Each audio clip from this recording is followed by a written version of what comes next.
Good morning, everyone. Hey, Lone. Hi, Brian. Hi, Andre. Hi, Cohen. Hi, Michael. Hi, Tabinda, Ratchet, Dark Knight, Steel.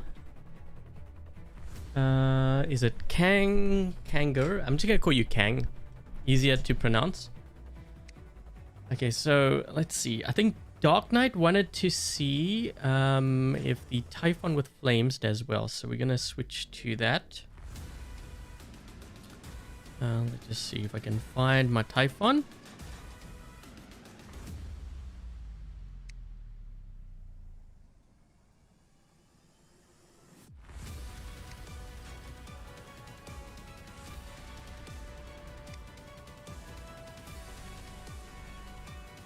I might have to adjust this hangar a bit because I really don't have any tanks. Because I'm going to be running two Scorpions, it leaves me very vulnerable to spawn raids. So I have to kind of be careful of that. What I might do is I might just play domination mode. Like, I don't recommend this kind of hangar, just FYI, disclaimer.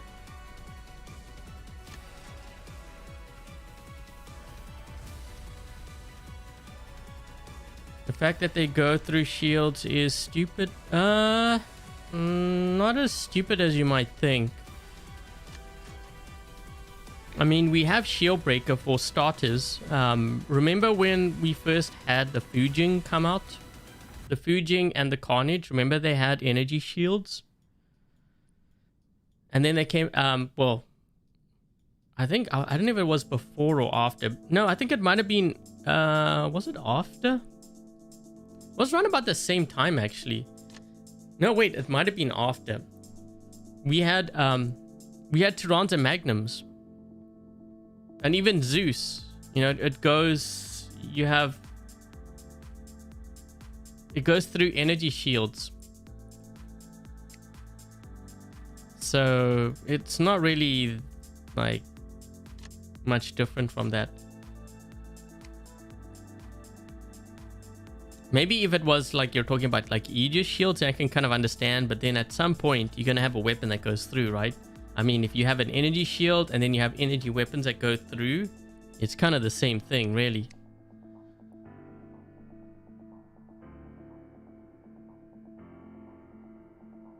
Hi, Potato Man, you don't understand the matchmaking system. Okay, so actually, let me explain the Scorpion builds first before I get into... Or maybe I might even answer that question right at the end of the stream. But you'll have to remind me. And I can explain the matchmaking in a bit more... Not necessarily more detail, but my experience with matchmaking. Because the stream is about the Scorpion build that I'm going to show you right now. Some have actually asked me about this build and I didn't really know what to expect. You know, I figured it would probably work because the thing is with the Scorpion, you're teleporting right next to the enemy. So any kind of close range build should work, hypothetically speaking. But we do have the Spike and the Needle. Okay, so these have a range of 150 meters. Something to also point out because someone noticed it in, like I read a comment couple of days ago. They're like, it looks like the weapons kind of go through energy shields, and they do. So one of the things with this is, let's see, it says here, can penetrate any type of enemy energy shields. The weapon also has a built-in Aegis shield generator. So you get an Aegis shield and you can also pierce through it. 150 meter range. I'm going to try to maximize that damage by running the nuclear amp. 2 of them on here. We have the Kestrel drone. I'm just going to show this because it has like a close range death mark.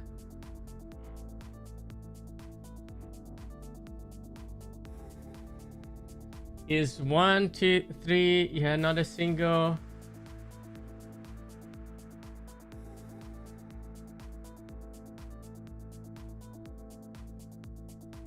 Yeah, so usually when players, like the low-level players, or when I say low-level, I'm talking about low league, not necessarily robots. So the new players, you know, like players say, well, pay to win because they buy the offers. and they see them in the lower leagues, naturally, you know, if the more games they play, they will climb in leagues. So eventually they won't be in your league. So if you see them like straight off the bat, now if they've been there for a while and you can see they have a lot of victories, the chances are they are tanking down and they're exploiting the matchmaking system. So you probably want to report them. Now, getting back to the Scorpion here, guys, because I'm getting off track. I'm actually running 2 Scorpions. I didn't have another Techno Scorpion, which would have been nice because obviously more health. But I do have this Scorpion here with the Fatal Havocs and Scatter. So Sonic build, pretty much identical to this one. I think the pilot skills are about the same as well. Just for a comparison, you know, because this is technically the strongest, I would say, build for the Scorpion.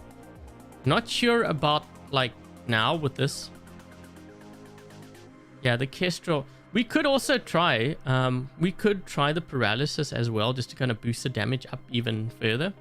But I figured, you know, let's try this and we'll do a comparison between the two. I do have the links. I'm just going to try something here with the Immune Amplifier and the Iron Hearth. We threw in a Typhon and a Behemoth. Now, if I run into a problem where the enemy is aggressive, I'm just going to tell you straight off the bat right now, this hanger will struggle, mostly because of, I would say, definitely the Scorpion. Like, I can't hold down any beacons. Okay, so I'm expecting, like, if the enemy gets really aggressive, I'm going to be in a lot of trouble. The only thing that will really help me, I think, may just be this Indra, which, I mean, you really never want to rely on a Titan to defend. Because if the enemy has an aggressive push with their Titans and they kill you, then you're going to be in a lot of trouble.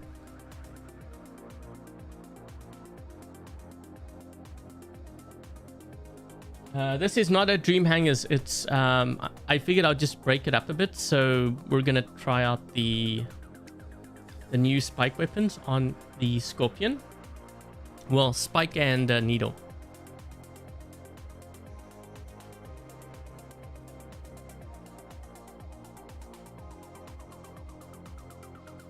Could get Techno from the... Yeah, but I have to level it up. It's just too much work. Like, I actually need to go... Like, this is not my account. Oh, wait. Speaking of which...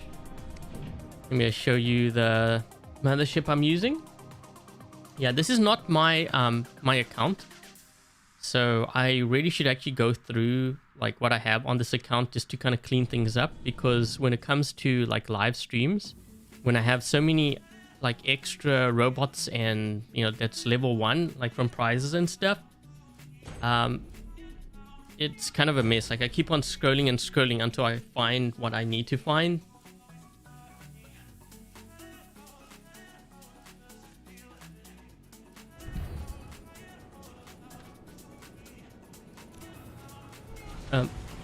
Okay, let's just start with this. Also, if the game sounds are a bit too loud, just let me know. This guy's already here.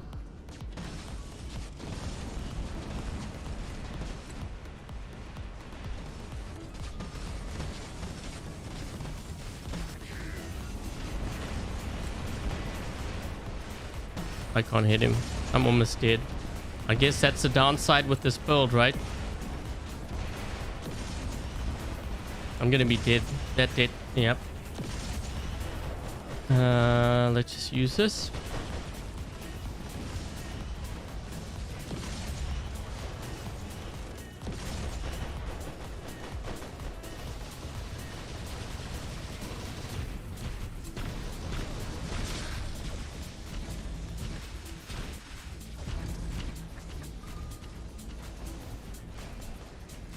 A random nightmare hanger. Maybe I should maybe suggest that in my Discord and we might try it.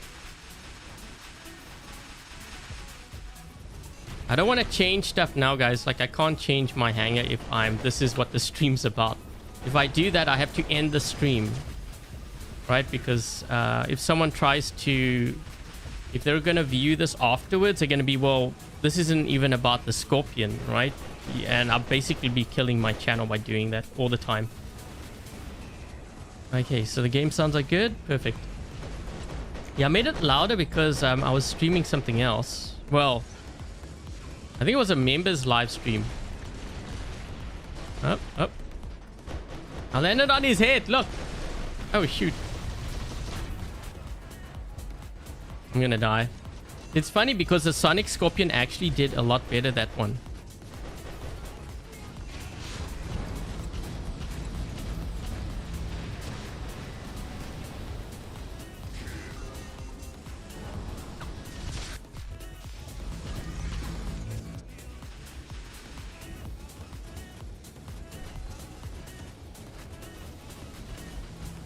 What are the tops so that players can start?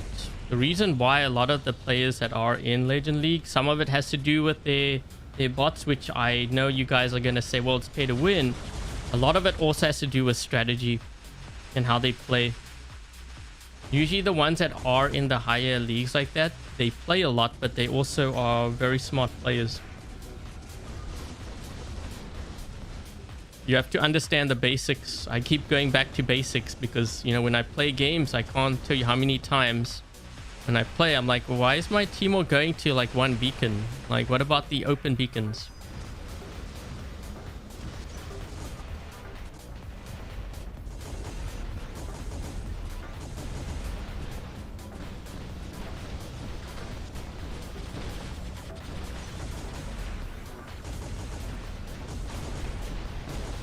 What is that?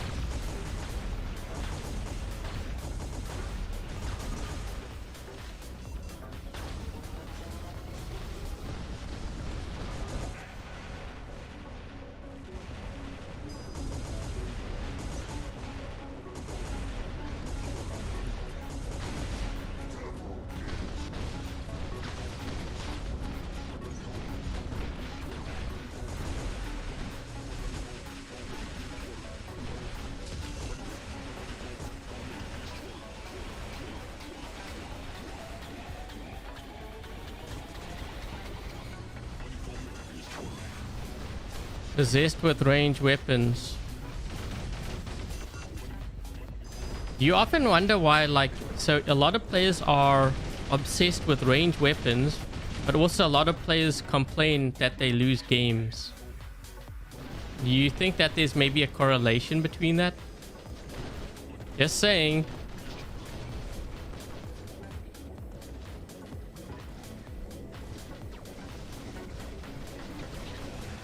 So for example, do you see what's happening over here?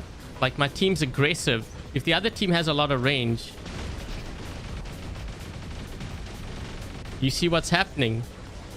Well, we're in their spawn.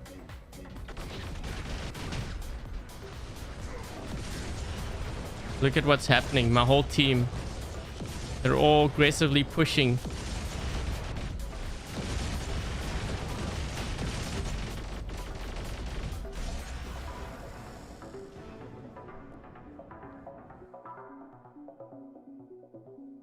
Yeah, the basics, like, I don't think players understand how much of a difference basics can, like, affect your win rate. Players think it's MK2 and MK3. My guess is if you understand the basics, you can overcome a lot of the MK2 and MK3. I mean, just go back to my, like, the baby account video, which I posted like a couple of days ago. I was outscoring MK2 and MK3, and I almost have, I wouldn't say equivalent like beacons. I had quite a lot of beacons, but in some cases I was outscoring them with MK1 level 6 bots.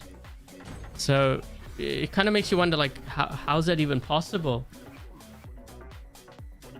You know, it's just like my positioning on the map, like knowing where to go.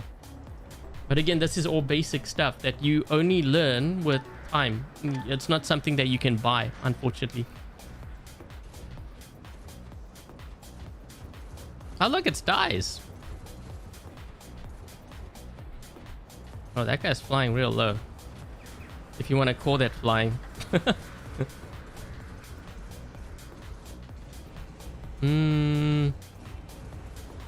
Oh, wait, we can probably go for this guy.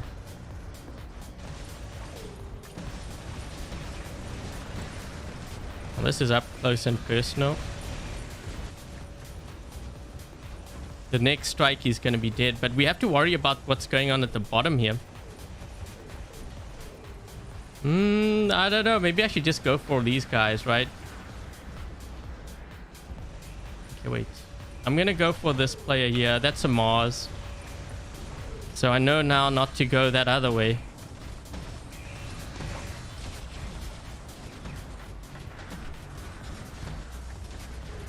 Ah, shoot. Is he gonna kill me with that? I think he will. Oh, nope, he didn't. I still got 2 weapons. Thank you, Hassam. Hey, Adrian, I'm in top 20 and we do tactics, test everything and discover the meta. Everyone has same equipment. Difference is tactic and hanger selection. Yeah, that's what I mean. But not a lot of players understand that part. You know, they think that like if they have... Whoa, whoa, whoa. What's going on here? Wait, did I just crash? The thing is, I'm doing damage to him.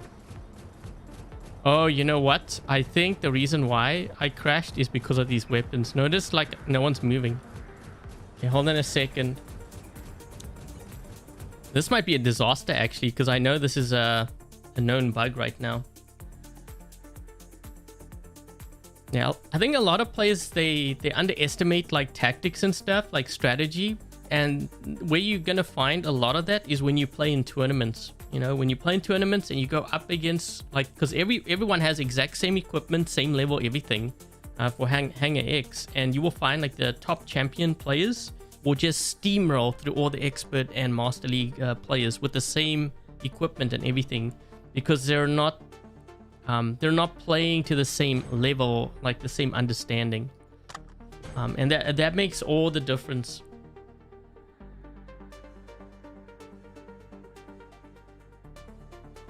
Hey Titans. Hey Gustavo.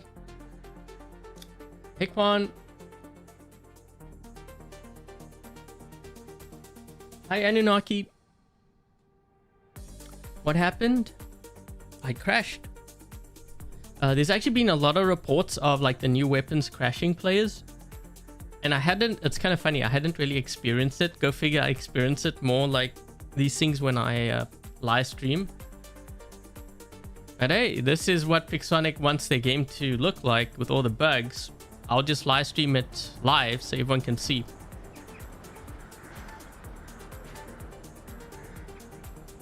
If we crash again, we crash again.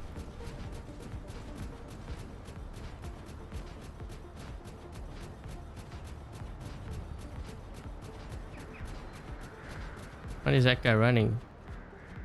Oh, he's running a Lynx. That's a Lynx. That's Imugi. Trying to trap him.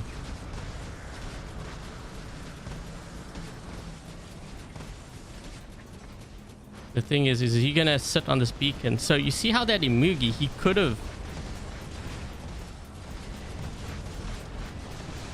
He could have sat on this beacon, but instead he fell back.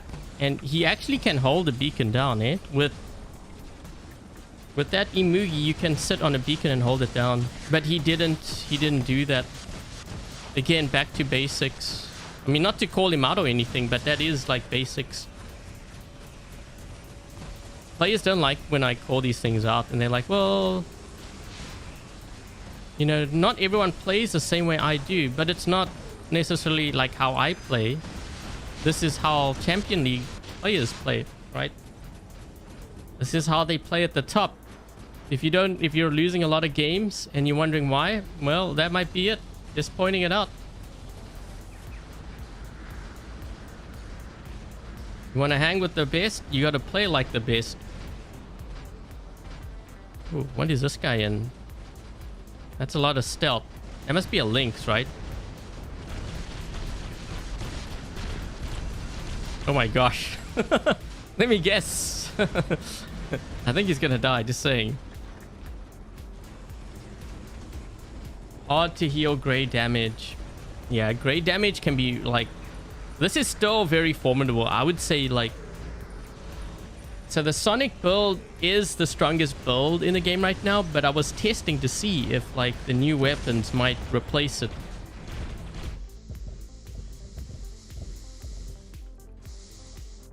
Was this guy attacking me? Oh, that guy's shooting his, that's a Seraph. I think that guy thought I was the enemy. That's why that Scorpion was attacking me. Where's this guy in? Up.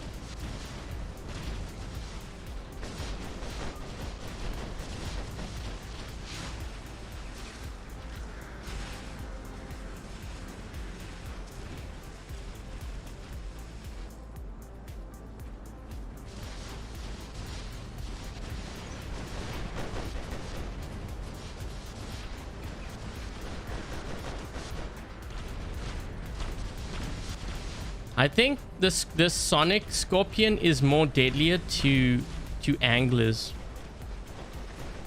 Yeah, because like that gray damage is just ruthless.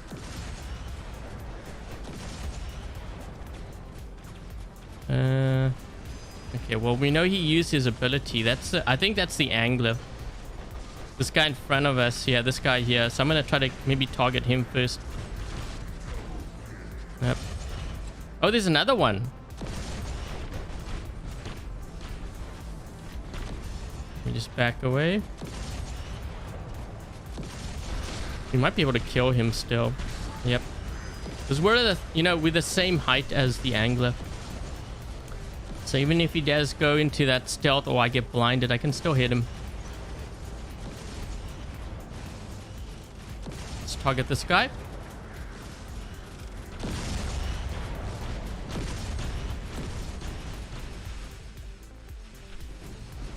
Ooh, they got 2 ethers.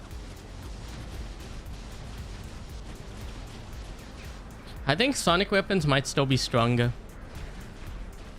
Although, you know what? I had one game before the live stream where the new weapons were just killing it. And I was like, man, if only that game happened during the live stream. Oh, shoot. Yeah. Uh-oh. Yeah, I'm gonna blink back. We're all... This guy's in a Scorpion too. You know what? This map is perfect for the Scorpion because of what we're doing here. But if we had a coordinated attack on the same guy, like this guy, like he attacked and now I attack. I mean, that's the ether gone pretty much, right? Yep.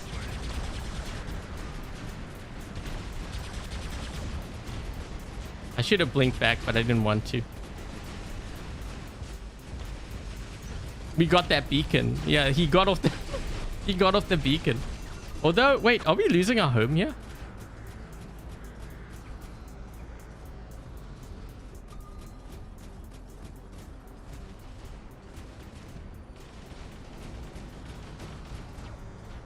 I would like that Imugi to like go to their side so that I can teleport.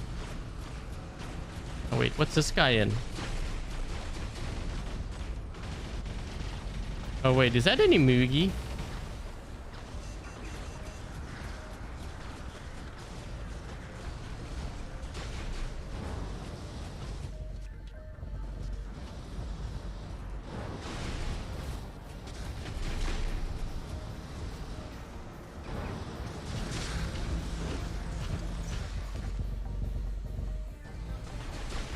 I had to get onto this beacon here.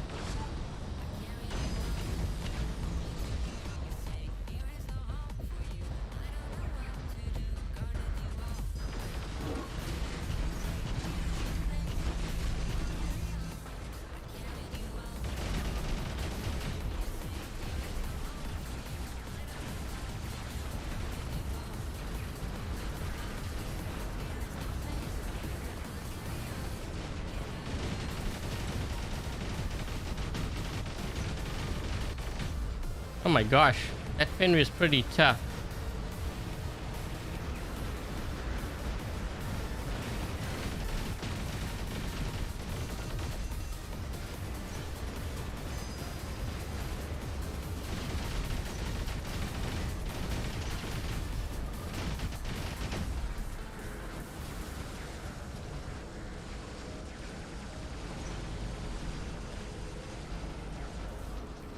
How did we lose our home beacons? Both our home beacons? Guys, what? Just want to empty my clip here.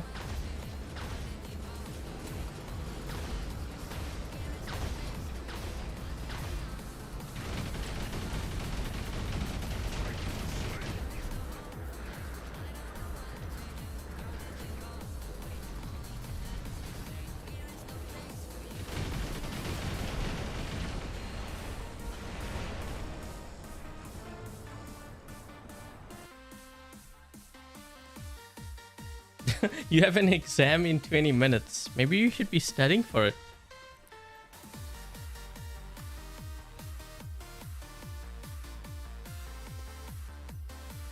What is a song? Carry On Without You. I can't remember if I got this from Monster Cat or Epidemic Sound or Artlist. I use 3 different music services.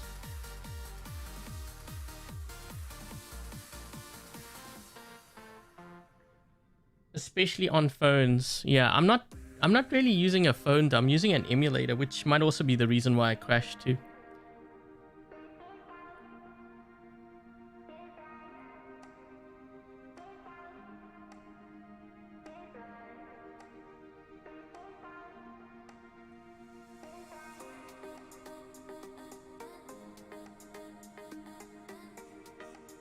Prefer the Scorpion amongst the robots. Well, I'm running 2 of these because I want to kind of compare like the new weapons on here versus Sonic's. I still think I need like more tanks in this lineup. Hard to defend when I have this many Scorpions here.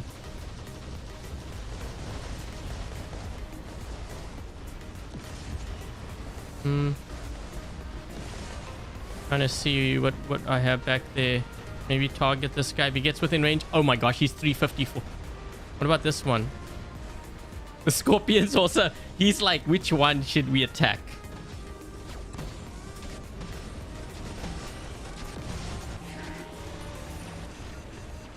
I feel like it takes longer for me to kill players with these weapons using... Like on the Scorpion build, that is. Uh-oh.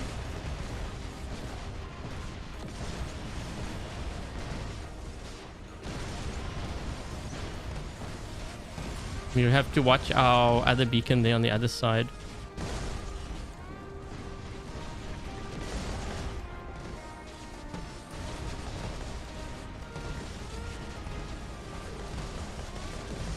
I like the reload of these more so than the Sonic. Oh my gosh, that took a while. He's running. He's gonna be attacking him. I think we should attack together. Attack!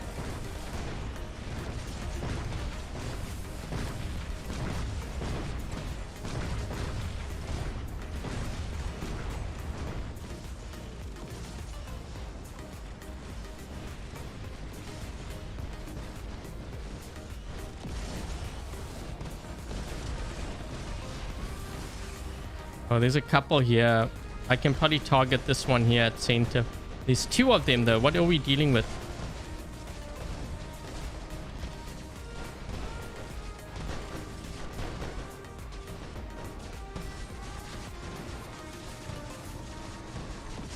Yes! Okay, I might be in trouble here because I'm trying to bust through this shell's shield. We gotta crack that coconut.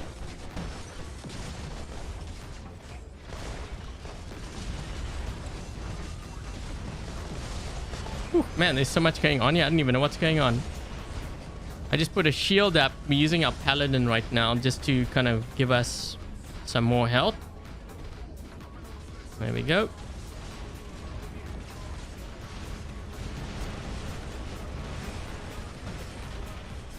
Okay, that might be a bit of a problem. That hellburner.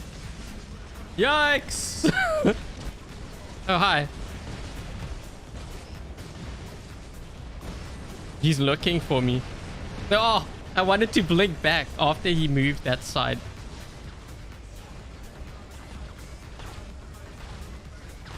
They're powerful, but I'm not sure if I would like necessarily say they way better than say.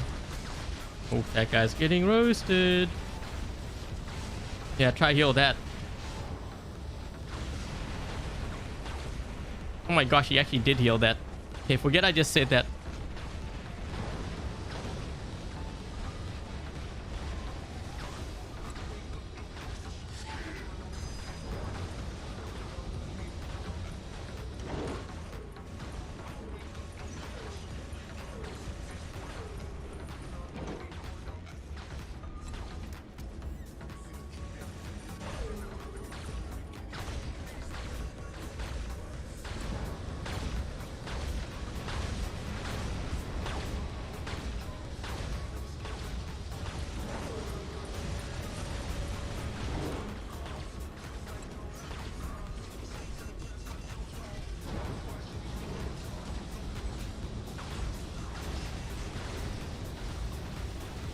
I'm gonna force this guy to use his ability.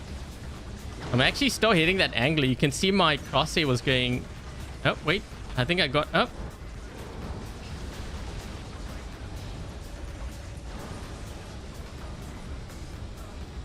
That angler's getting roasted. Oh my gosh, he's just getting roasted.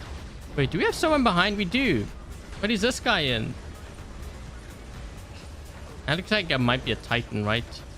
Kind of looks like a Titan.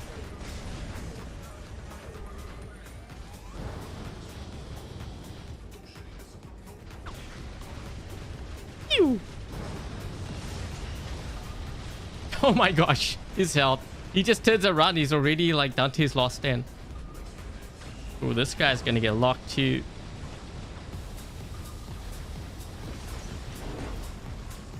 Come on, knock his shield down, please. Got him.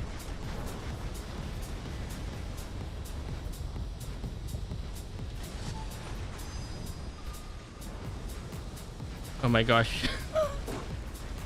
He doesn't have much health left.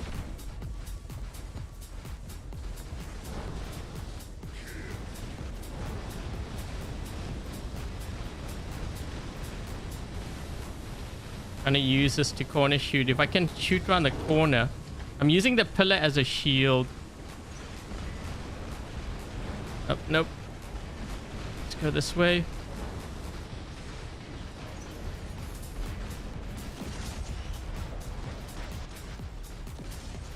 Gotta use this behemoth. I love this build. It's so much fun.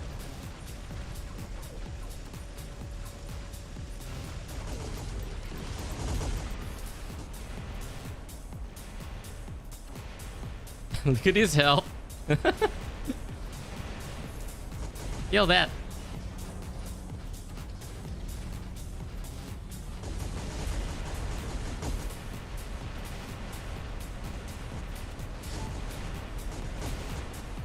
Oh, come on. There we go.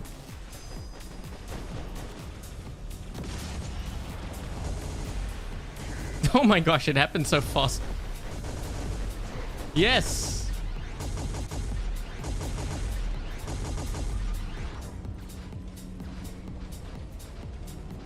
It's your birthday weekend. Happy birthday.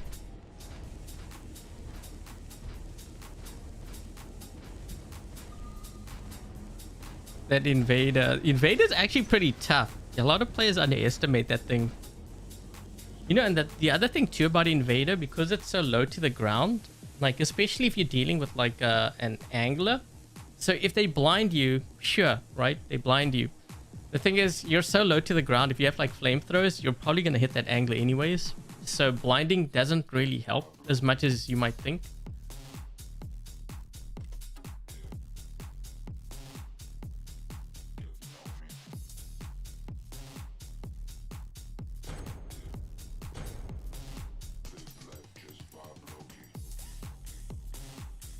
Instant battleship. Oh yeah, with the Redeemers. That's why I like it. But I have a feeling that they're gonna change that.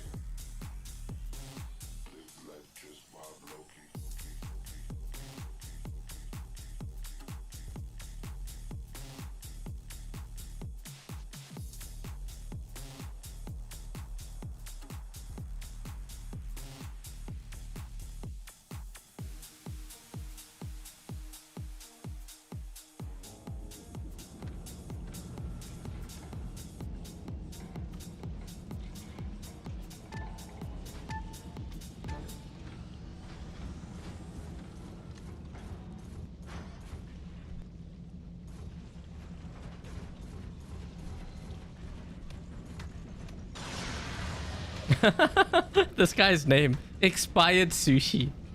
I like that. I just saw his name now.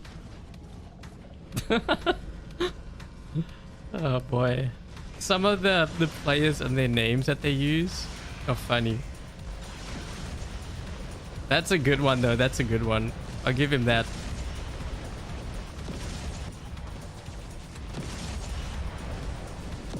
I'm trying to block him so that he can't escape. There is no escape, dude. Yes! He thought he was going to camp this area.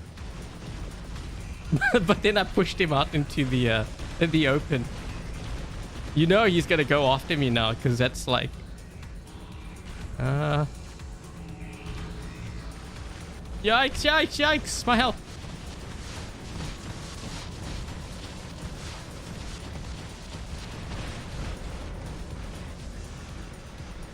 Uh-oh. Heal!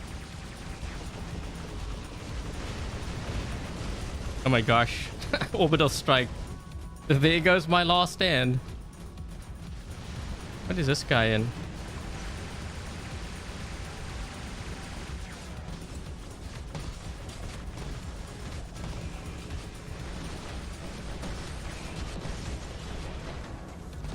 Oh shoot. Yikes. Yeah, I mean that is okay, that build, but I think maybe Sonic's might still be better.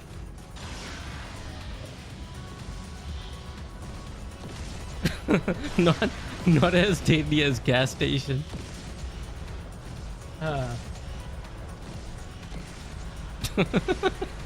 That's funny.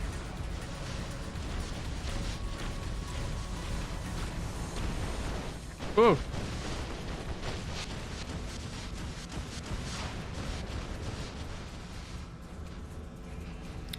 We're gonna have a bit of a problem here. Like I said, if we go up against a very aggressive group, like you see on this left side, we might run into problems.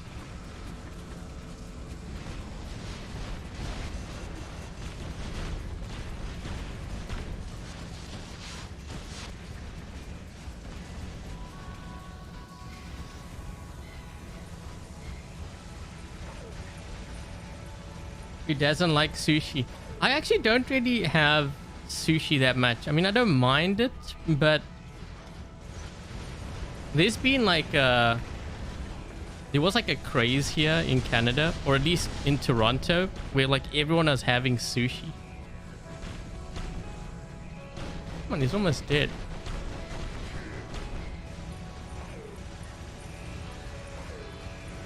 Uh-oh, wait, we're losing our back beacon?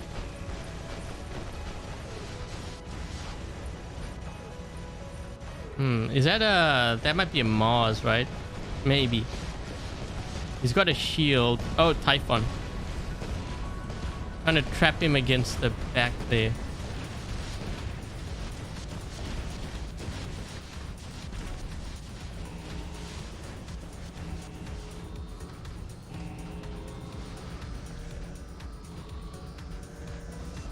Uh-oh.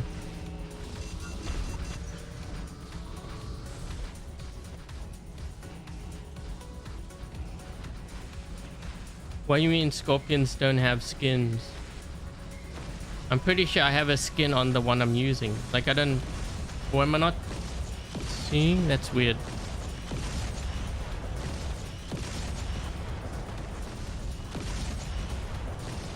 What?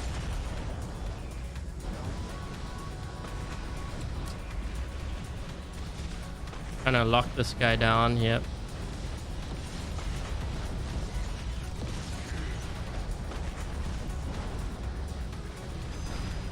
I EMP'd him. He can't move. He can't use his ability.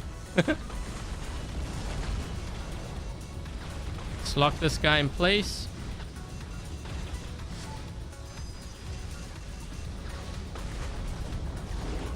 Man, the effects. I can't even see what's going on. Someone's going to center. I might be able to hit them with a blackout ability here. Hold on. Got him. Got him. We caught a fish.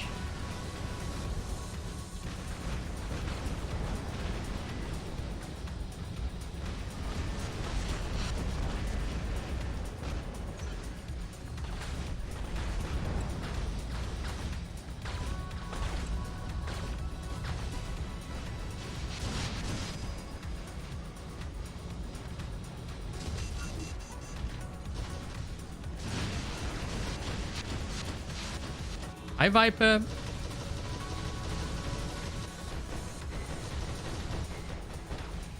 I need to hold this beacon down. Actually, if someone can get onto this beacon here. I'm just holding this for now. We need to get that left beacon ASAP here. Okay, so I think he's going to hold that beacon down. Let's move this way to deal with this guy. And then I will attack on their side.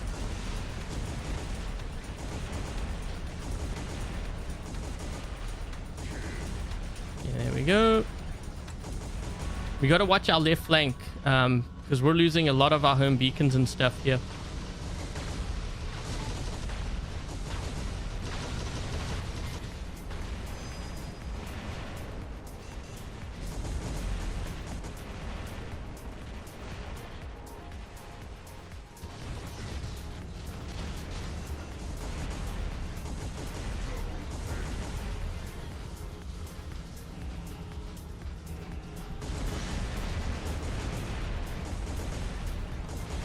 Trying to break his shield.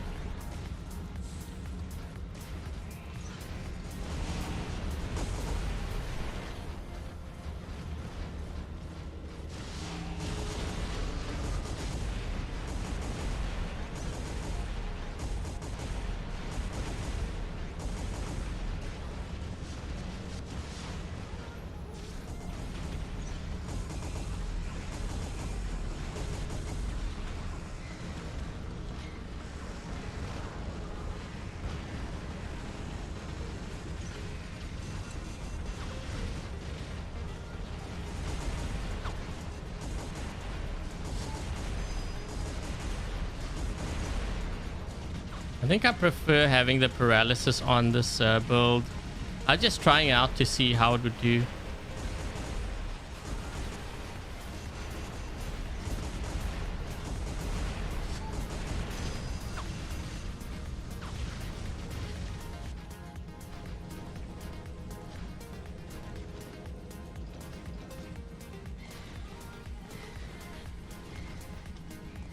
These guys are pushing. We need to actually... They're down a player. We should be getting more aggressive now, not playing it passively.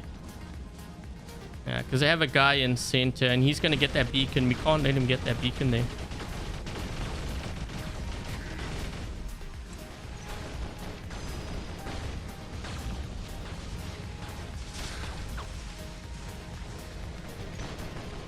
This is just more...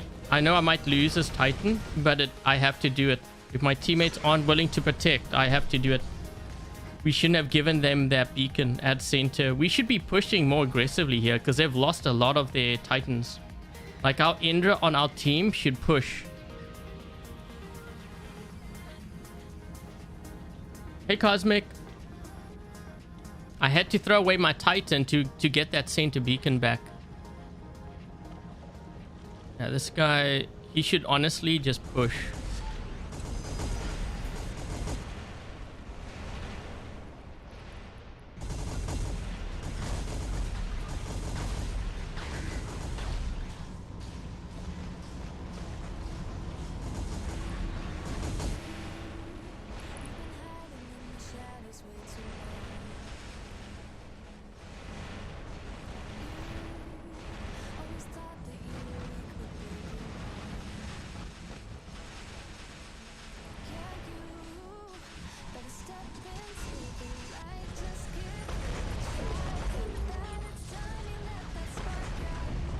Ironheart is the worst drone?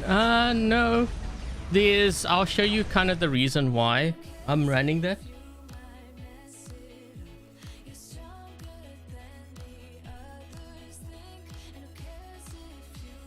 Yeah, the reason why I'm running the Ironheart, in case you're wondering, so I have immune amplifier. So my thinking here is if I run 2 of these, I'm gonna be immune to like freeze, lockdown and suppression, right, quicker because I have 2.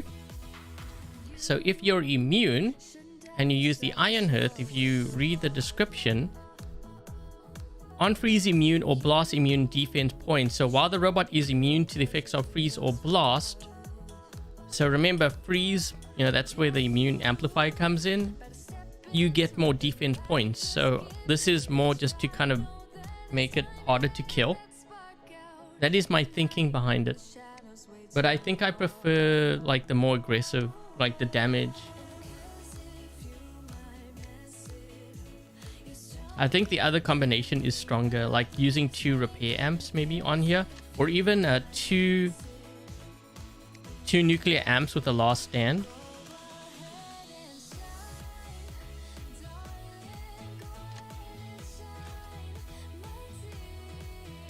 So using, I think something like this with the paralysis is actually stronger.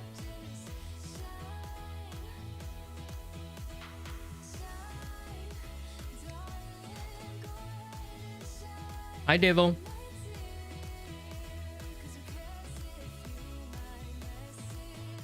Try the rust on here. I think I might have tried it last time.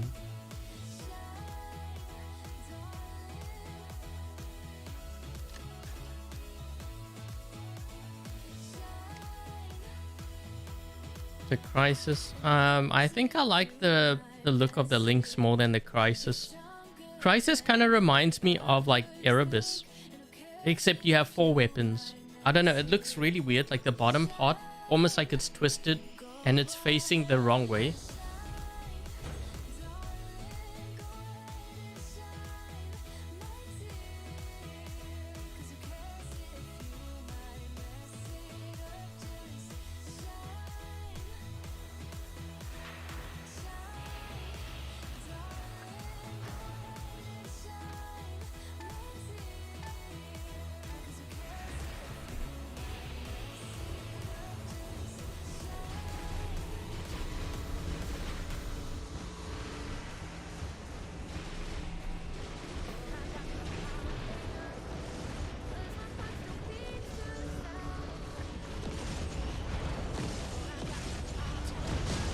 Ugh. It's like impossible to hit that when that guy is like glitching all over the place.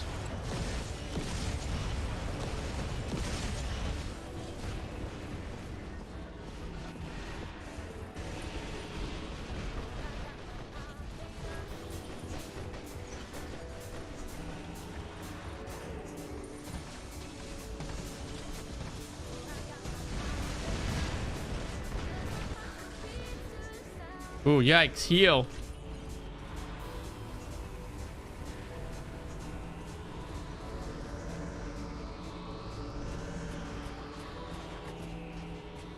I think that's an Imugi, that one. This guy here, I think is... Yeah, that's an Imugi.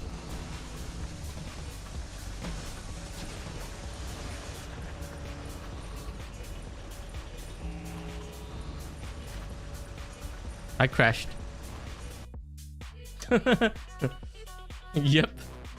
Those weapons.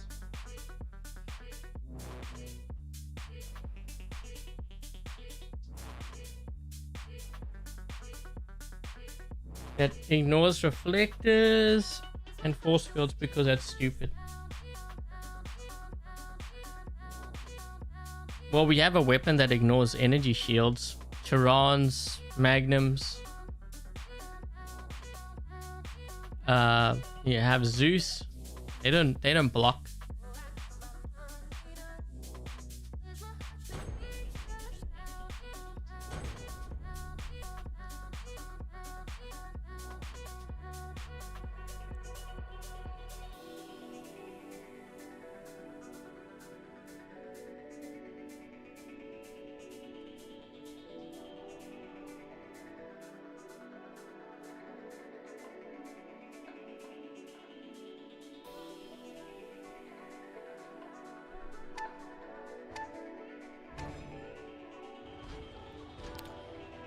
Behemoths.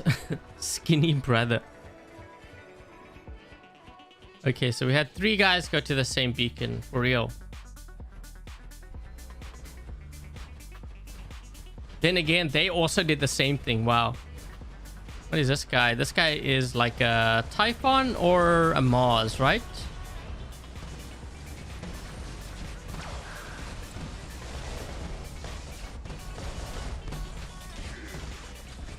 Nope, we crashed again. Third crash.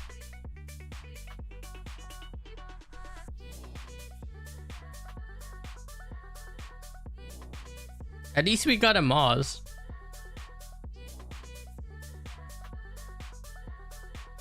Hey, Vio.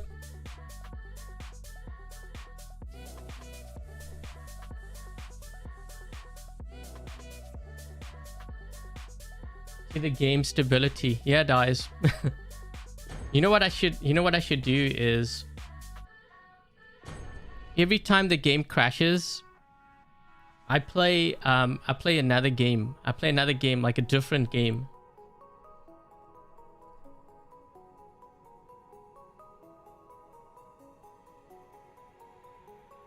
Why did I try Evora Veyron? I just wanted to try it. No particular reason why.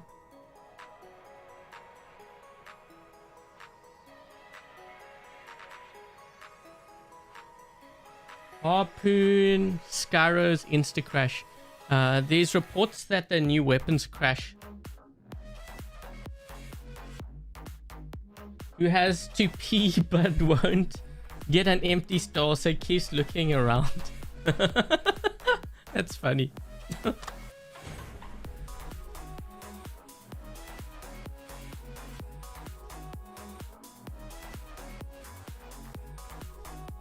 Well, if Pixonic wants proof, I mean, the whole live stream, we've already crashed 3 times.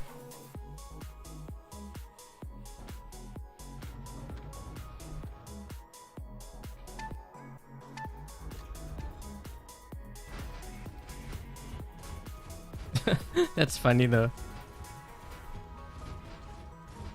It's kind of like the Loki when, you know, it's in stealth and it's running. It looks kind of funny. It's kind of like similar. Wait. I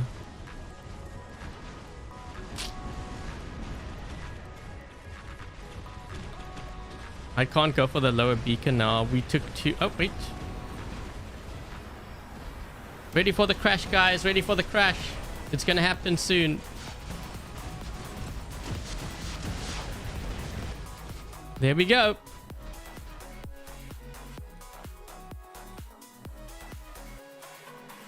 Four crashes. What is that? 4 crashes.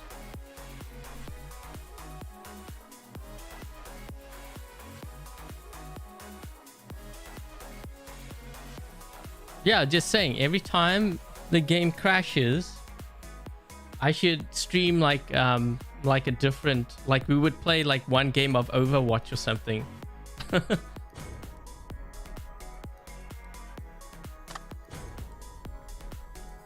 That way if they want to be featured more on my channel, they have to fix the game, right?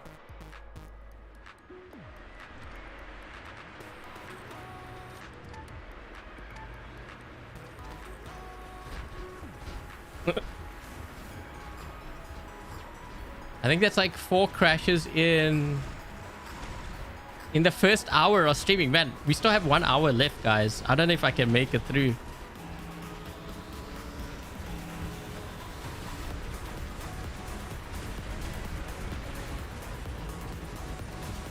Get ready for another crash, guys. It's gonna happen.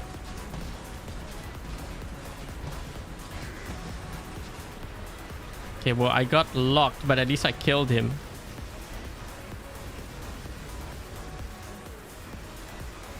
Ooh, there's another one here.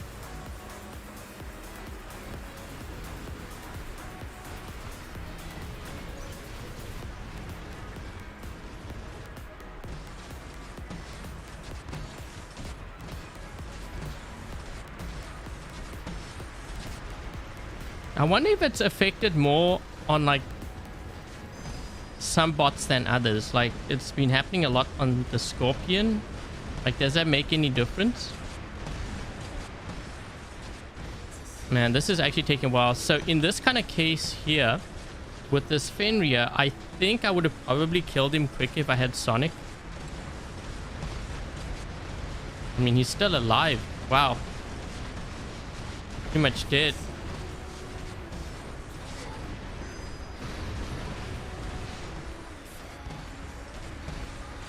He went into ball mode. I'm gonna be dead here though. He's gonna go to the other mode soon. Yep. Yikes! Oh man, another Fenrir for real.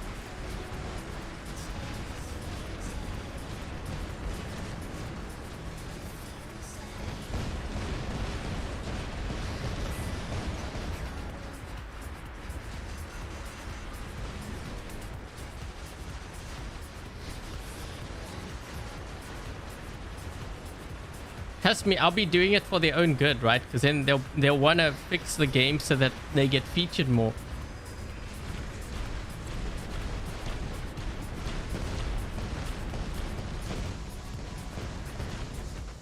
I'm trying to kill that Fenrir. Man, that he's chunky.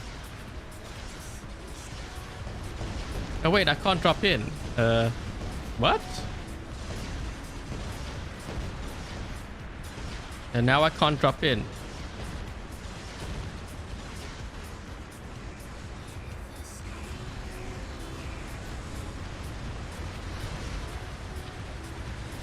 Does Fortnite still have 0 builds? Yes, that's actually what I've been playing for the last 8-9 months. I can't drop in, guys. This one? I literally can't drop a bot.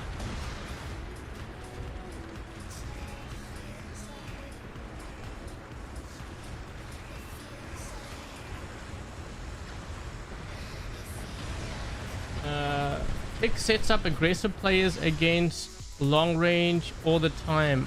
Charlie, no, they actually don't. It's a known fact since 2014 that close range brawlers always have an edge over range. It's how I learned to actually play the game. It's always been that way. Close range, so I don't know if you know this, but close range weapons do more damage per minute than medium and long range just by default. You know, like if you're looking at which weapons will do the most damage in the game, I would guarantee at least 80 to 90% of the time close range will do more damage in a minute than medium or range. It's always been that way. It's not by design well, it's by design based on high risk, high reward. That's what it's based on. So that's why you will always see like the top players, why they always run close range over range generally. Now, where that won't be the case is when you have a weapon like, for example, the spear. You know, like when it was in its prime on the Kepri, that is where there might be some exceptions.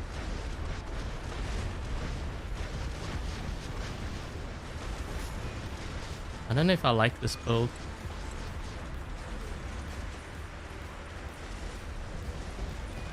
I think I like based on what I'm seeing here, I think I prefer, yeah, I prefer Redeemers. Like I can see even when I'm doing damage here to this Fenrir. The other benefit too is if someone's in like a stealth, I can actually kill them with Redeemers. Not saying it's a bad build. I mean, I'm sure this does a lot of damage.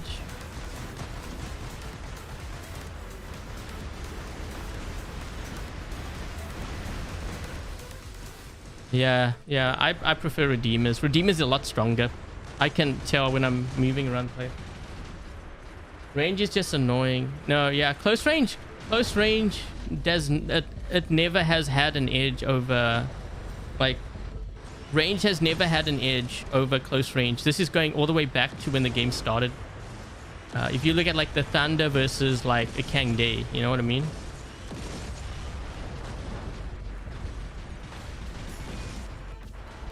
Yeah, no, Redeemers is definitely stronger by far, hands down.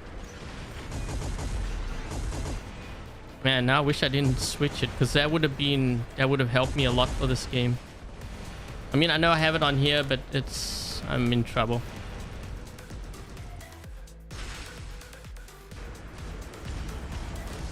Yeah, some maps in FFA. Yeah, but I don't go by some maps, right? I go by what works majority of the time.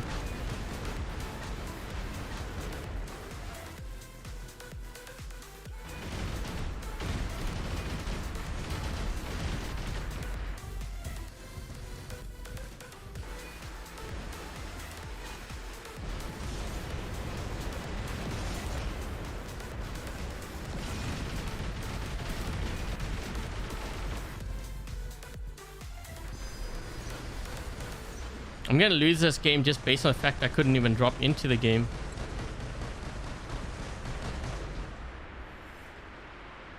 Yeah, so getting back to the, by design matchmaking, it isn't.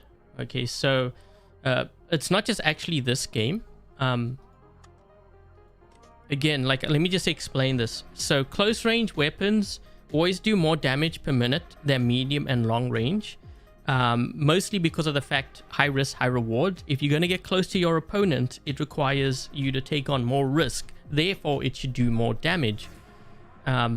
It has always been this way, going all the way back to 2014 when the game was released. Orkans did more damage, per minute than, say, I'm trying to think, like, say, Punishers. It did more damage, like, quickly.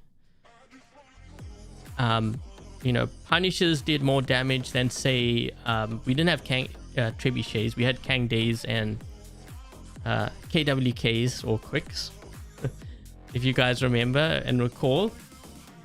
The Zeus did a lot of damage, but still the Orkan would do more damage, in a shorter period of time than the Zeus would. Zeus did more damage, which was medium range than, even going back to like Tridents, the same thing. Same thing applies. It's always been that way, and the reason why range players tend to struggle is because they don't feel comfortable playing at close range. Now, this is not just this game. You will find even in Fortnite, okay, like I hate referring back to Fortnite, but sometimes players like referring to pay to win, so I'm going to refer to a free game. With Fortnite, you will find that those that only know how to snipe, they are terrible at close range, and what actually ends up happening is because the storm closes in and the safe zone closes in on them, they are forced to fight in a closed area, and usually the snipers tend to lose most of their games because they just don't feel comfortable and they don't know how to fight close range. That's why they say in order to progress very quickly in a game, not just this game, but Fortnite, and I'm sure many of the other games out there, is to excel in close range. Close range will give you an edge. It's basically like, you will find the top players are usually very good at close range.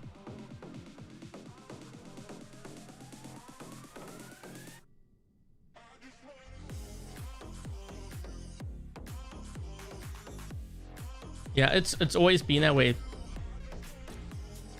This is why ever wonder like how the baby account. Speaking of which, baby account. If you look at my baby account, those bots MK1 level 6 going up against MK2, MK3. You want to know why it does as well as it does? Because if you look at my opponents, they're all using range. If you look at my setups, I think the most range I have in my hangar in terms of range is 350 meters. All my builds are tanks. All of them have a range of 350 meters and under. There's a reason for that. It's because I know I'm using that to my advantage, that those weapons will do more damage per minute, which means, I guess in theory, it should, like, my damage should be relatively very high. Yeah, you have to learn to be aggressive. You can't sit back. You sit back, you die. It's just so simple as that. I literally can use psychology against you. If I know that you're sitting back, I know that you don't like to fight close range. So what I'm gonna do, I can have weak robots, but what I'll do is I will attack you. And when I attack you, you think that I have maxed step, but I really don't. So how do you react? You back away. You back away into corner. And how do I capitalize on that? Well, I'll just attack you. I take you out. If I have the weapons, I will do it. I don't need max level weapons to do that. And I've already beaten you psychologically at that point. Most times games are all about psychology.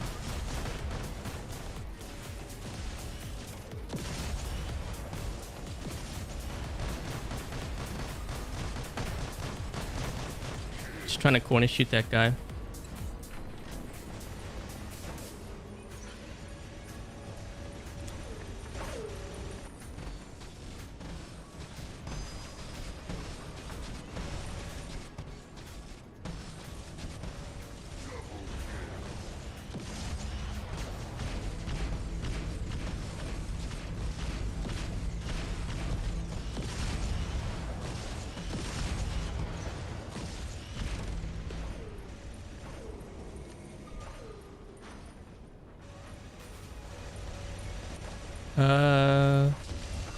Wang Ji, yeah, range. I think that's why players struggle too much in this game. They use just way too much range. You can always tell a player that's highly skilled in this game when the way that they play close range builds. You know, they use cover more, but just the way that they attack like their opponent, you know, they go from cover to cover. Someone who only uses range, they don't know how to play that way. That's why they go out into the open and they bum rush with like maxed equipment. It doesn't really work. Oof, this is where I'm gonna struggle here, I think. Well, we'll see. Maybe not. Oh, this guy... Wait, what happened there? Yeah, I gotta change this build. The Redeemers is so much stronger than this build here. So here, look, here's another thing too. Depending on how, like, where I'm positioned, my rockets will fire up into the ceiling, right? I gotta make sure, whereas Redeemers, I would just fire straight through the tunnel.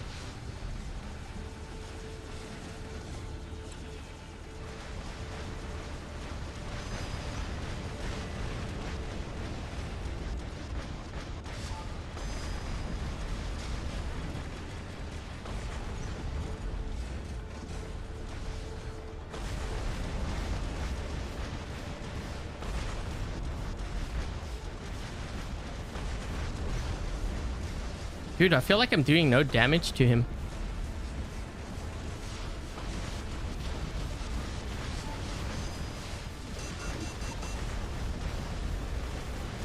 Is he gonna back away? Oh, he didn't back away.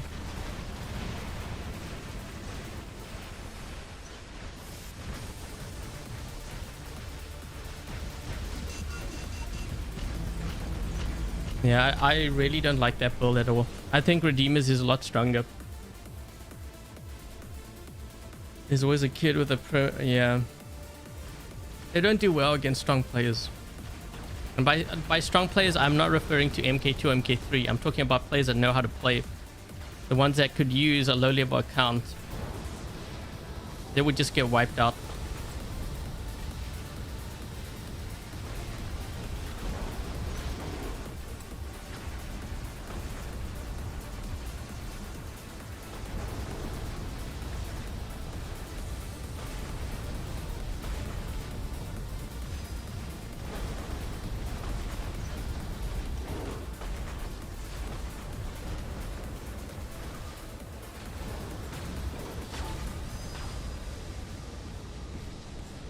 Feel the burn.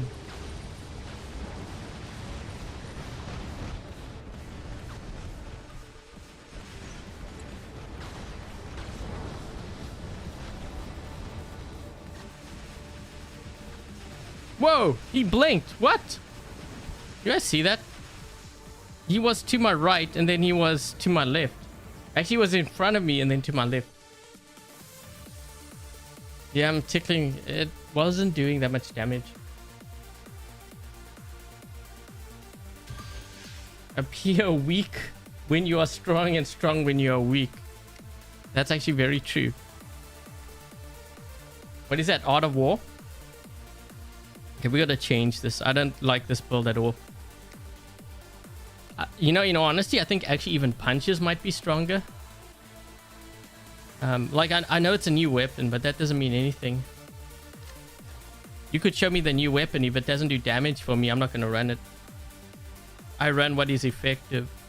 That's not effective for me. Or not enough.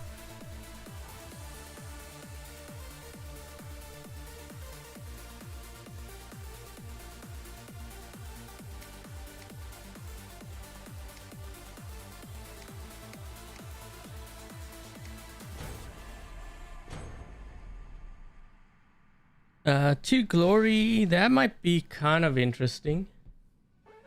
I think Redeemers is better because you have better range.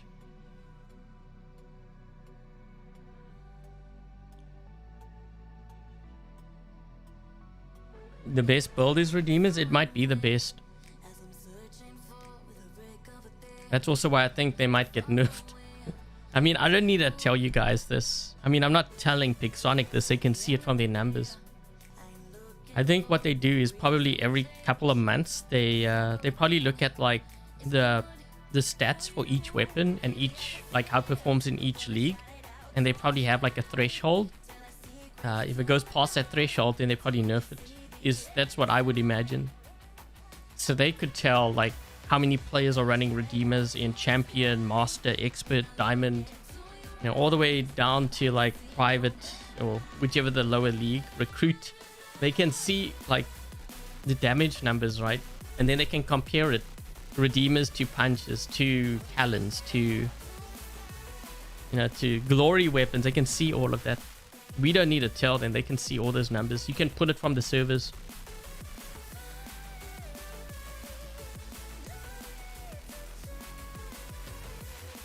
The supreme order is to subdue the enemy. Yep, it's psychology.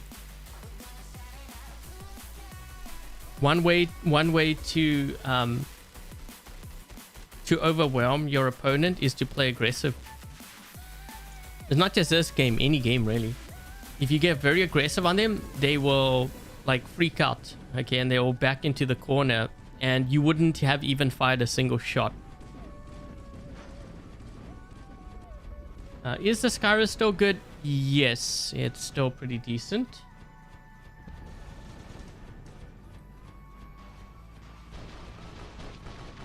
Not sure what this guy is in, but he's hanging all the way back here.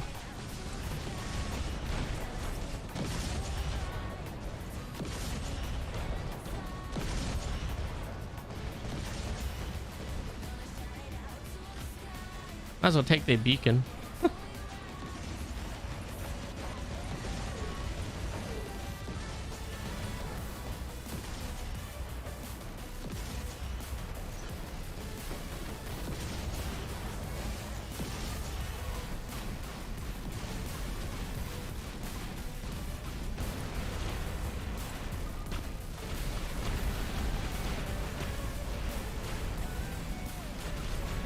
I think for this particular build, the Scorpion build of mine, I prefer maybe the paralysis on here. Just to boost that damage of the Sonic.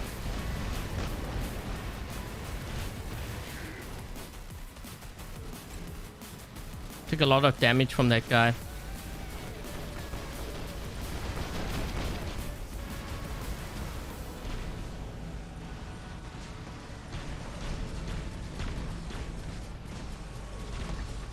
So where I notice this, like the Sonic build tends to struggle is when you run into players with like Aegis shields, because you have to knock their shields down, and sometimes, you know, by then you're in a lot of trouble because you've used like half your clip.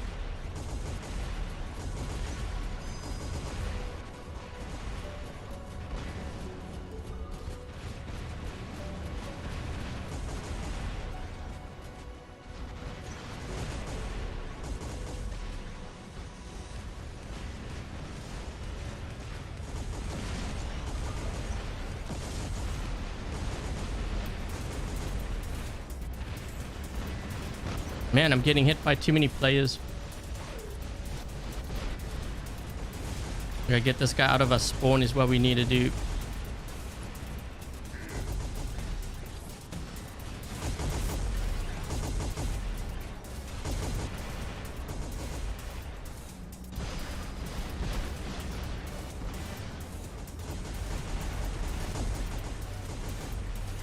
We can't get out of a spawn, but we only have like 4 players. Maybe my team gave up.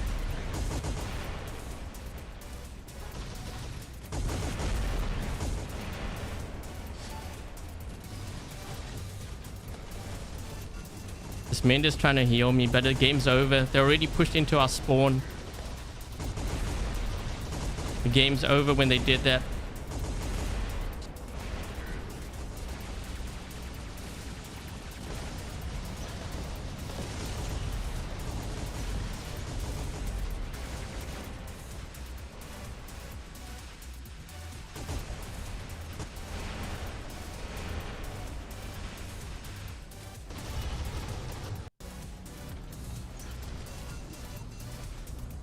For on the Crisis, I don't think it's going to be as devastating as you would think. No pun intended, but I don't think it's going to be as deadly as you think. Because you have to get close with that.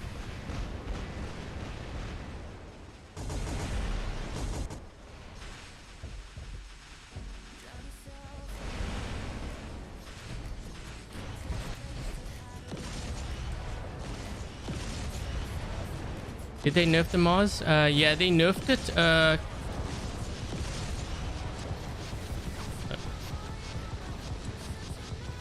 They nerfed it a couple of updates ago.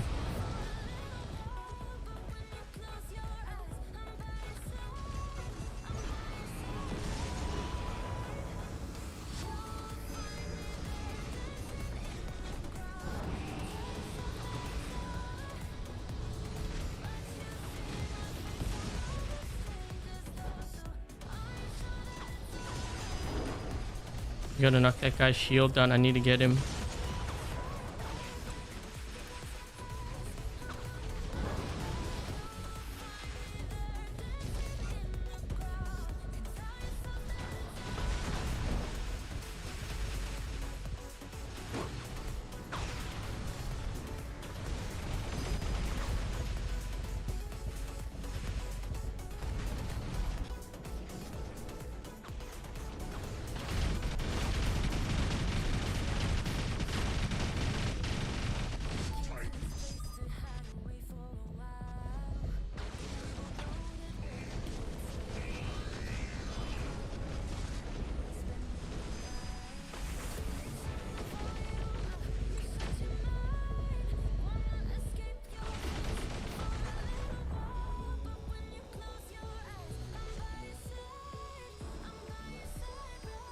Isn't he in permanent stealth until he fires a shot? What do you mean? You can be in stealth, but there's a way to kill a bot that's in stealth without using quantum radar. I'm not sure if you're aware of this. There are some bots that can do it. Scorpion is one of them. Because the weapons are so low to the ground, like the positioning of like the Havocs is so low, you could hit Crisis even if it's in stealth. You don't need quantum radar. You know what I mean? So I could fire straight. I just need to be pointed at you and I could kill you. If you're in something like a Blitz, all 4 of your light weapons, I believe, will hit the... I haven't tested this, but I'm pretty sure at least the 2 bottom weapons would. But I wouldn't be surprised if all 4 could hit the Crisis when it's in stealth. And you wouldn't even need quantum radar. Even the... Even your ability, I believe, can hit the Crisis in stealth. So technically, that's 5 weapons, right? The 4 with the ability. There are some that are really good at. The Ravana's the other one that's really good.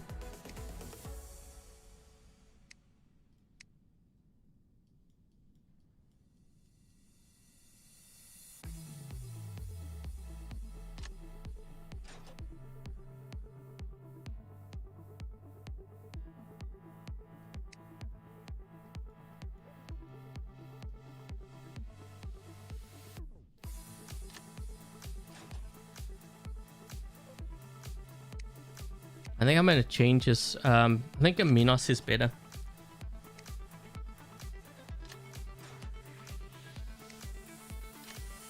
Best weapons for the kid. What I would do is I would focus on the modules for it. I wouldn't level up the kid. Because the kid, unless you've got the latest weapons, which would be the Eivor and the Veyron, the kid would die very fast. So you probably want to work your way up, save up your platinum for like a Minos or something.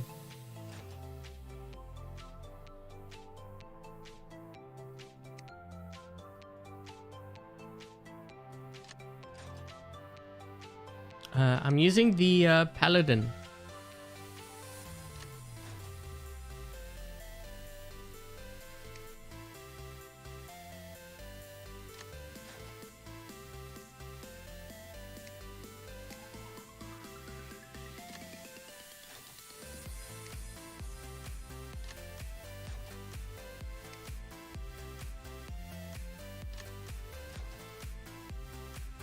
1 gram, 2 cinder. Yeah, I wouldn't. The thing is, you're giving. So the advice you're giving would be if you were to run a maxed out kid, and even then, the reality is it's not going to do well. Okay, so that individual is going to spend all their platinum leveling up a kid, expecting it to do well when they get smoked by something like this, right? Yeah, I honestly wouldn't. Stella, serious with? No, it's not worth it. I can run it if you want, but I'm gonna get whooped. It's just what it is.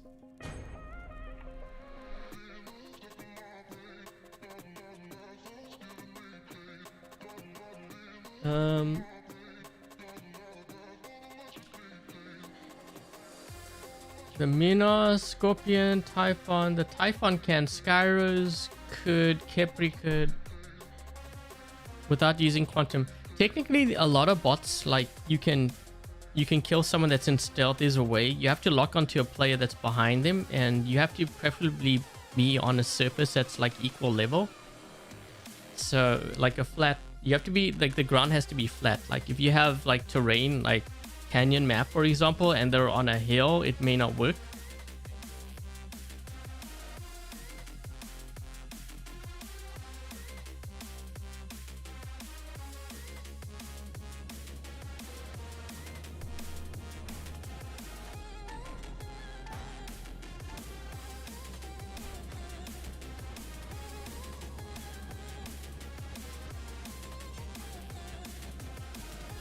Yeah, I can run the Sirius, but I might have to change my hanger because I know that I would die real fast.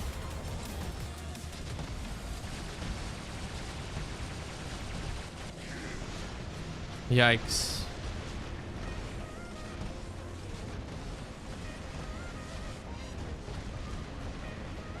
Man, these guys went straight for our home.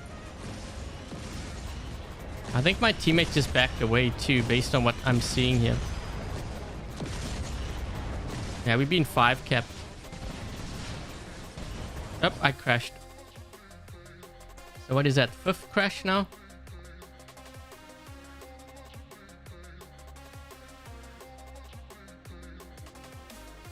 Kepri size bots.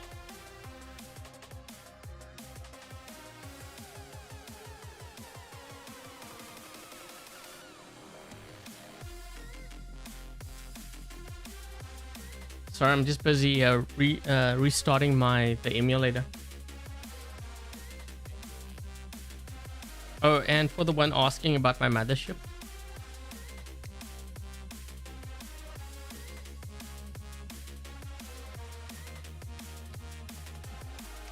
For the durability extender, do they have it in the special delivery?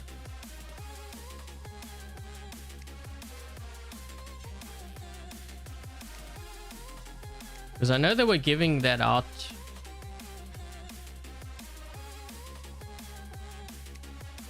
I'm not sure if you can get it anymore. Or was it in... I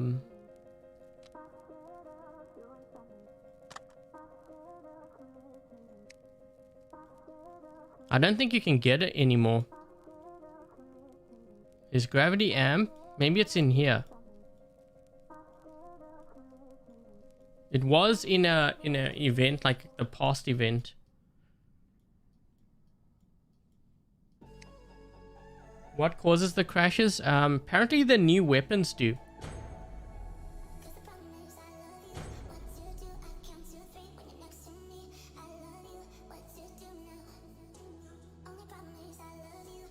Oh wait, do you guys want to see the Sirius? I'll show you what a max Sirius can do. I think you'd be shocked at how quickly the thing dies. I think I actually last longer in the Kid Titan, and that's saying a lot actually.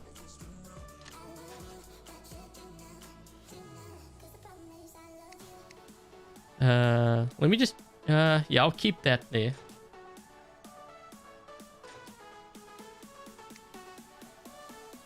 The only thing too with this one, it blocks most of the screen.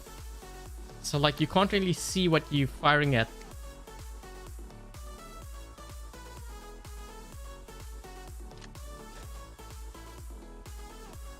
Why not use the Steam version? Runs much better on any PC. The reason why I'm on emulator on the Android side has to do with content. So Android gets updates quicker than Steam does. Also, a lot of the test servers are all on Android side, not on Steam, which means it just naturally it makes more sense to be on the Android. So that way I can cover the things for you quicker.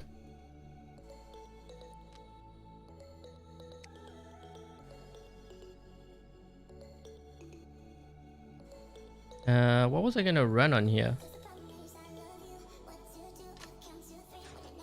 I might have to run 3 of these.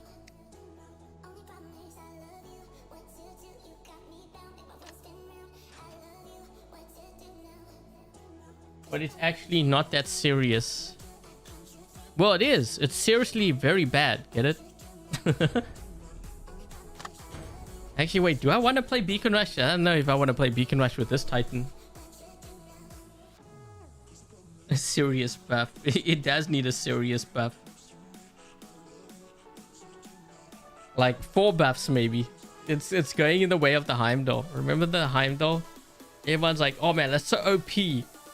And I'm like, okay, you keep thinking that. I received 1 buff, 2 buffs, 3 buffs, and still players not using it.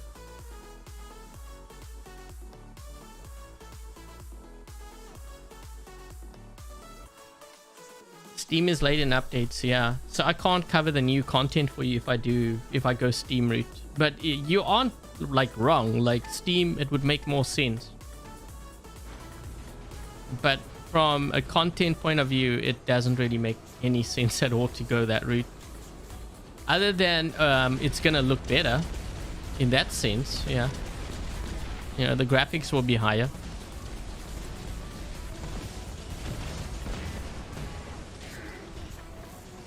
Ouch. Where is this guy in? That must be like a Kepri with spear, right? Because I hear like spears going off. But I'm not sure if it's this guy.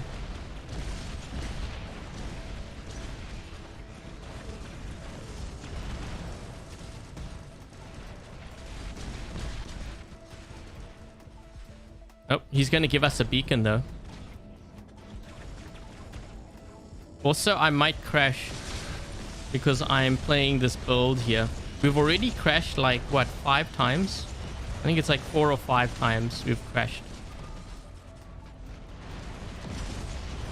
I'm expecting to crash again.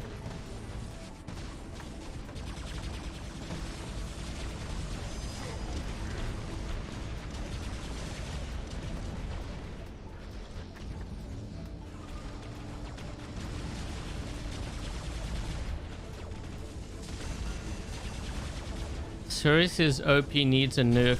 Yeah, it's the players that don't have it, so they're jealous. They want it nerfed to the ground. But I can almost guarantee if they have like an Arthur, oh, it needs a buff. You know why? Because they have it. That's the reason why. It's always like that though.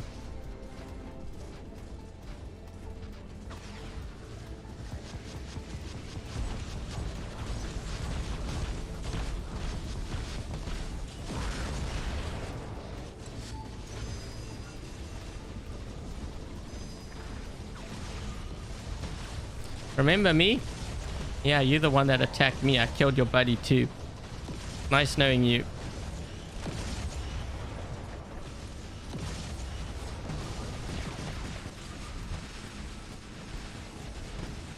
I think I just killed the same guy again. Uh-oh. Oh no, he's bringing the Titan. He got serious. Living legend. Is this it? This is him. Oh my gosh, if I kill him again, that would be funny. Except, I don't know if I'm going to kill them with this thing. Wait, can this... This is kind of low to the ground. Can I go underneath? No, I can't. Dude, I can't even see what I'm firing at. Well...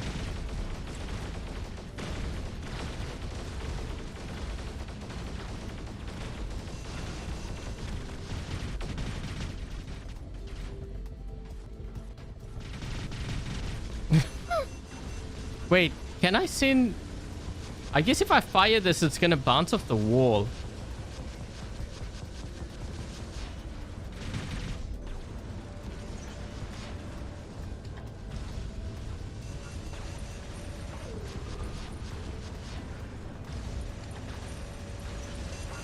Wait, if I launch this like that, is it gonna be able to shoot into the tunnel on the left? Maybe. It's shooting something.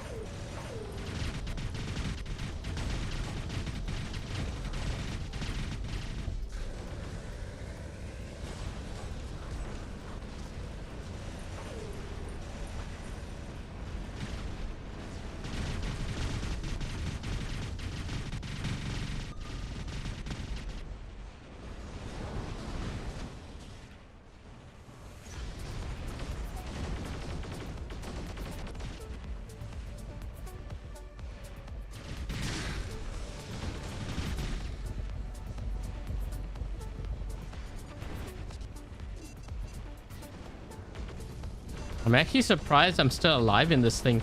But you know what? Last time when I was playing this Titan and I had a really good game, it was also on Moon Map. So I think maybe Moon Map is the way to go. Oh man, I need some heals bad. Like really bad. This guy's backing me into the corner too. Oh shoot. I'm gonna be dead. I'm dead. I'm dead. I'm dead. I'm dead. Yep, I'm dead. They know that it's weak. That's why they charged.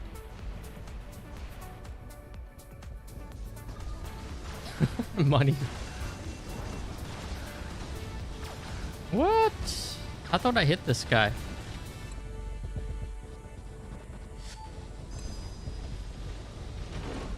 Yeah, I'm gonna be in trouble now because they're in our spawn.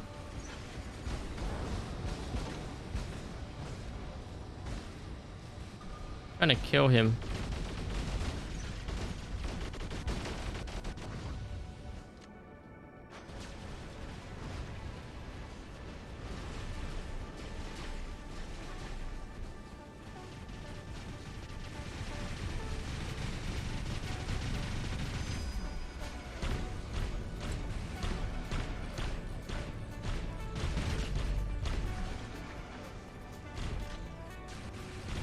Whoa, I did no damage to him.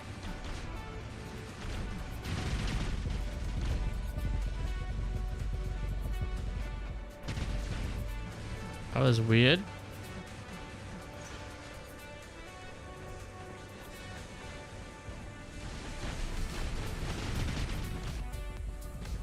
Oh, you know what? I probably lagged.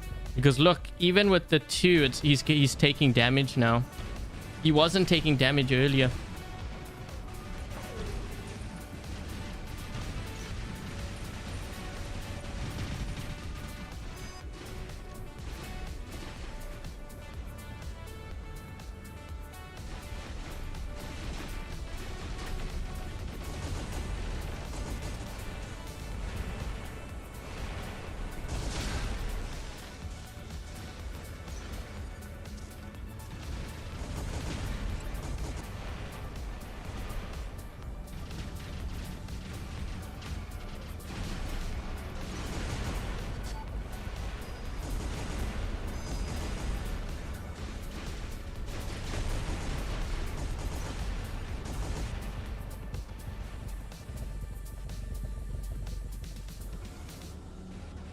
Me versus 4 players. This ain't gonna end well.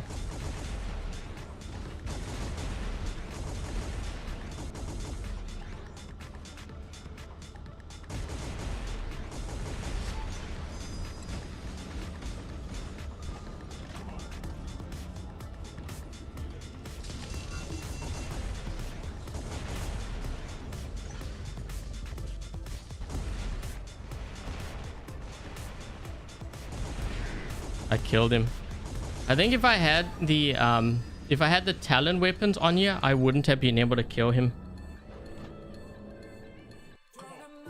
Has a physical shield. Yeah, but I was a Scorpion. I teleported behind him.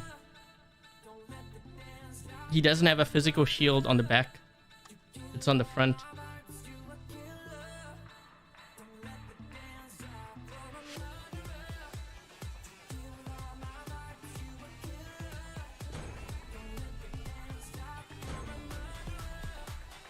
I think when I attacked him, he lagged and the damage didn't register. That's what happened.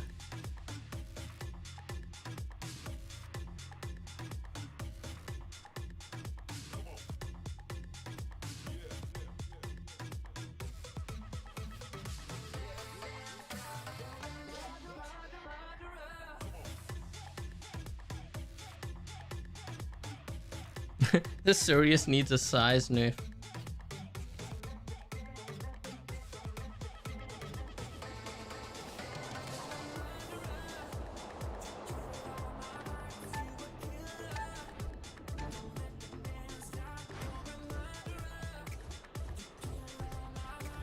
Minos or Luchador? I think Minos would probably be better.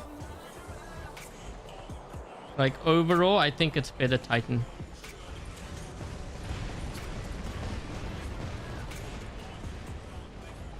We gonna get that right side or what? Better get that right side quick.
He's dead.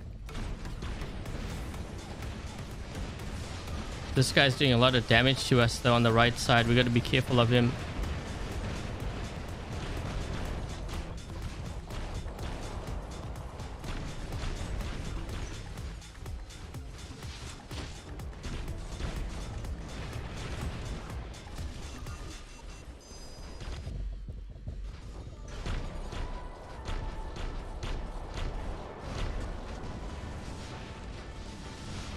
We're gonna lose our well, we lost it already. My teammates got off that beacon. We're in a world full of hurt here. This guy's gotta get out of my way. We need to push beacons quick. This game's gonna be over soon.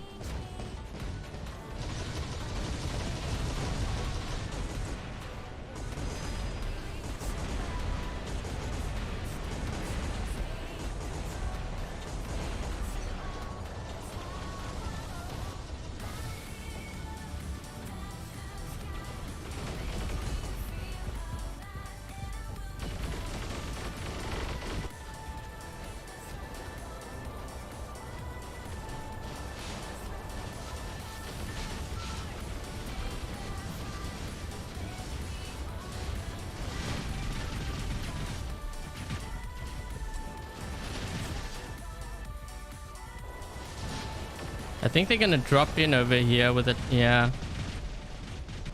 I don't know if I'm gonna be able to pull this off. Maybe.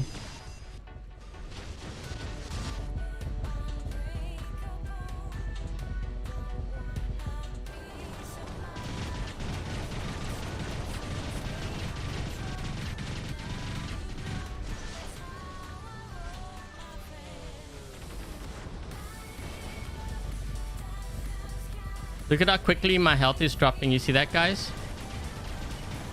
It's almost dead. This Titan's dead.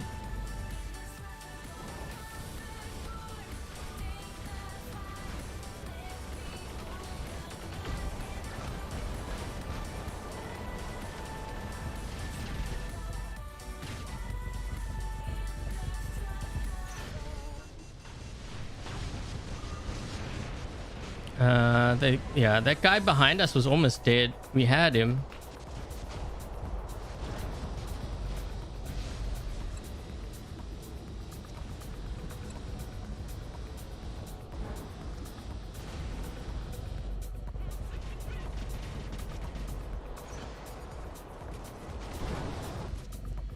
Ooh, I got him with the blackout ability.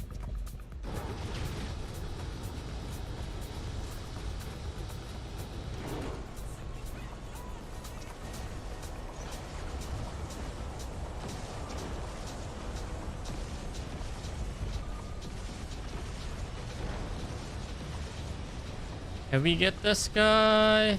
We got him.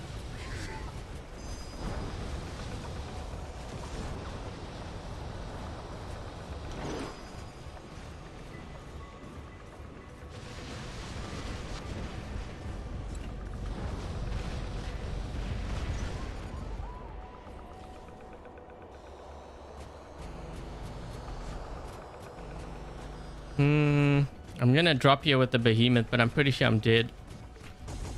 This guy's gonna kill me.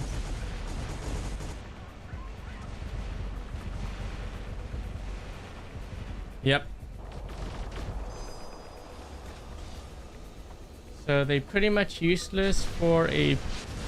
what are you referring to?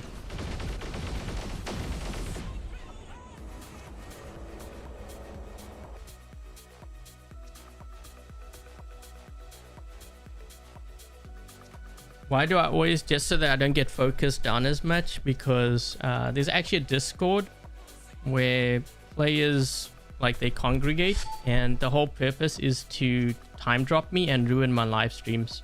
So if I keep changing my name, less likely for all of that to happen as frequently.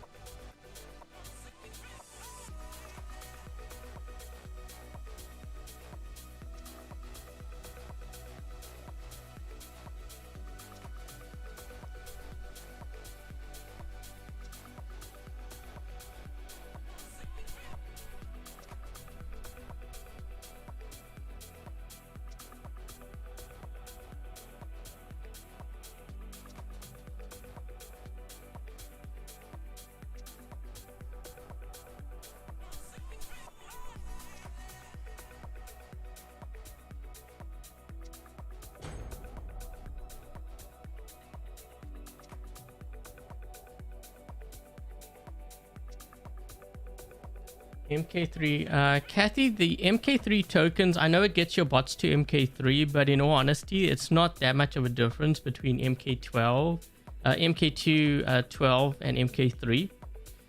Where it matters is more in like extremely high level play. You know, when you have one squad which is fully maxed out versus another, then it will matter. But in actual like solo games, like if you're just a casual player, it's not going to make that much of a difference if like you think.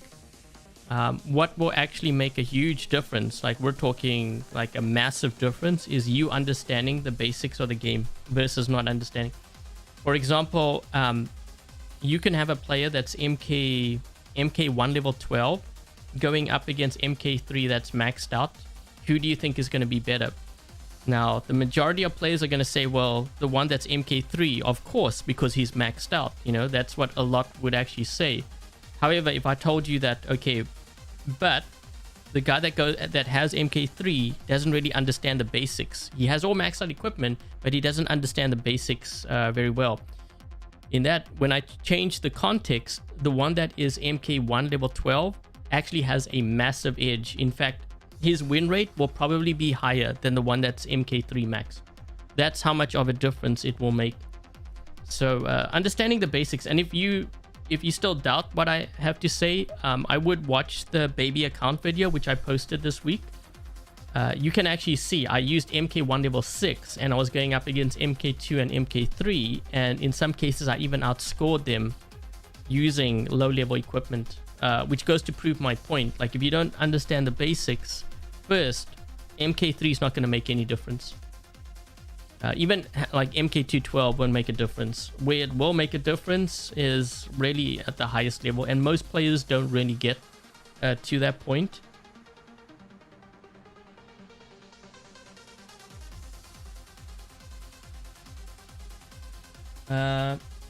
Cerberus, yes, this is live. This is live.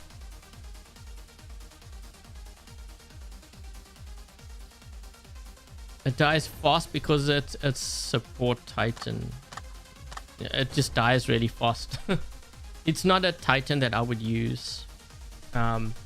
Yeah, that's why you, well, I mean, you can tell, right? When I live stream and when I put up my videos, unless it's on the Sirius Titan, most times you see me run like Ether or like Aminos or like something else because the Sirius is just too weak. It's not something I can see myself running.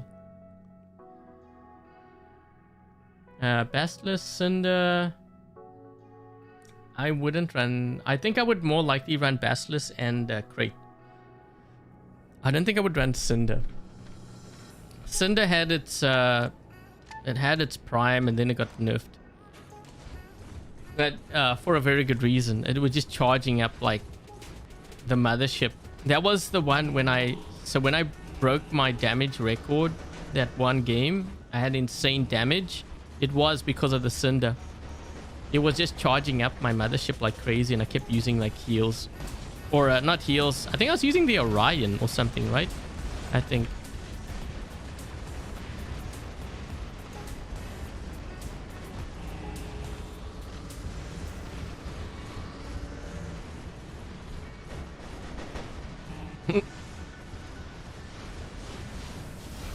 This guy's Mars.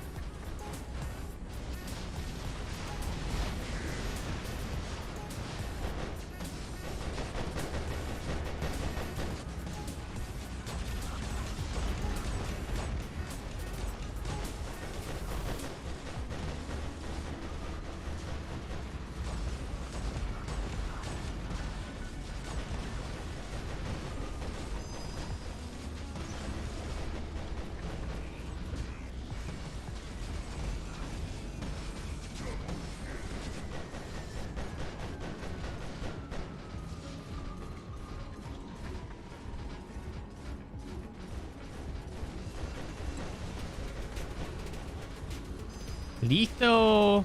What?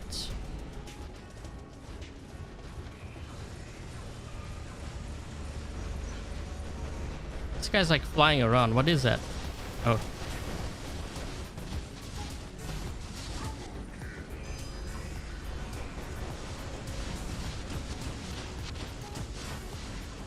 I'm gonna try to teleport to the guy up top here because we need to clear out that area. We're trying to hold down the beacon because we have it, but that guy is a bit of a problem. This one might be a Mars or something, right? What is this?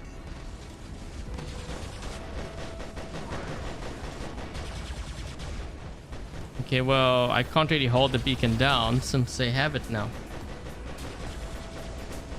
Yeah, tactics over equipment. Players really, they focus so much on equipment, but then when you watch him play, you're like, no wonder you lose so much. It explains a lot. Like, you know, going for beacons and stuff is so important. You know, like the difference, like, it's not even funny how much of a difference it will make. Let's just put things into perspective here. Like, if your win rate is, like, for argument's sake, 30%, right? Let's just say you only have a 30% win rate. You're losing 70% of your games. If I gave you max level equipment, you know, everything was maxed out,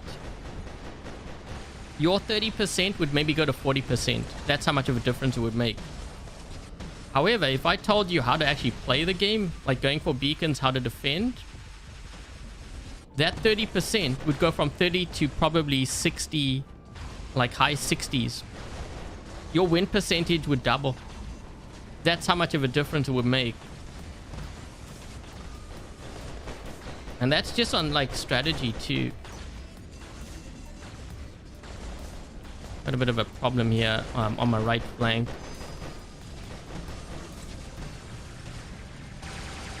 This guy's gonna maybe kill me. Yeah, I think I'm gonna die. I did some decent damage to him though.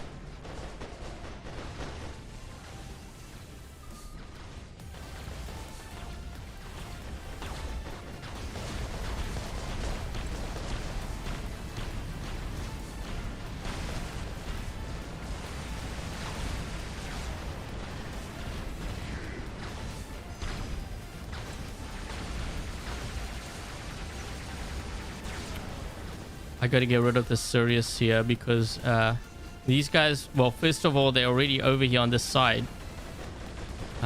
and we have been pretty much 5 kept.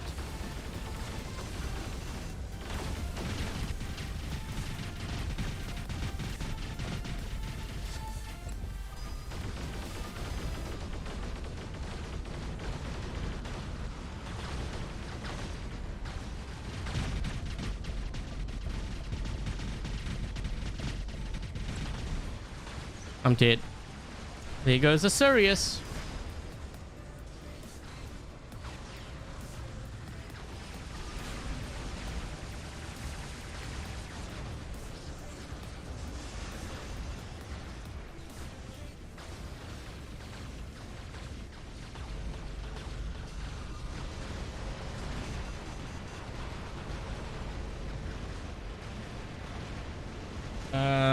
Frederick, I would appreciate not posting that that channel there.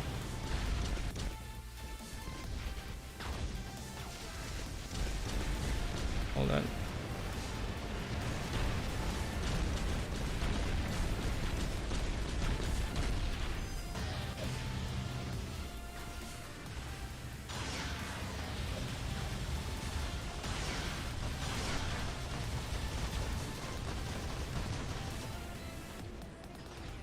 Can you delete that message, please? Yeah, because I have it. I don't know if you read, Frederick, my my rules for my live stream. No promoting other channels, please.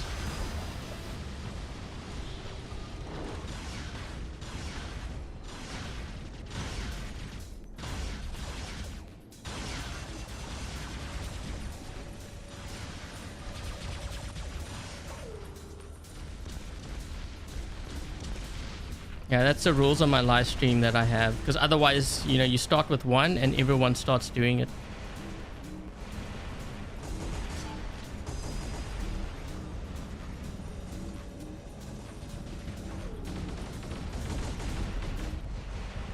I'm in a lot of trouble here. But I knew this was going to happen when I started the live stream. Remember, I told you if the enemy was very aggressive, I would be in a lot of trouble. So I was expecting this to happen. Why was I AFK? Because I was reading the chat. When I read the chat, I can't play at the same time because I'm focused on 2 different things. And I was trying to remove that that message. I couldn't remove it. The only way I could remove it is by removing Frederick from mod.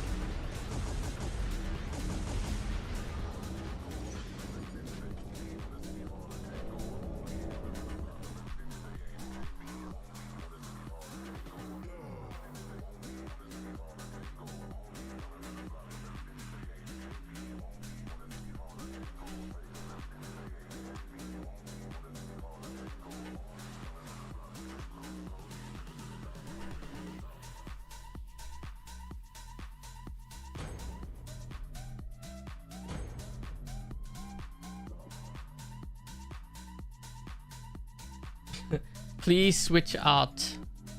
It's too painful. Now you know why I don't run it. It's because it's not worth it. So, to all the players who say, like, if it's new, it's OP, Pixonic wants you to buy it, blah, blah, blah. Well, honestly, I wouldn't want to buy this. You know, it doesn't perform as well as some of the other Titans.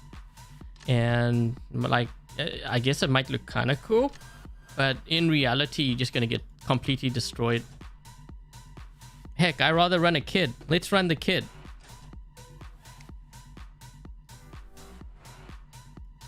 I'll take my chances with the kid.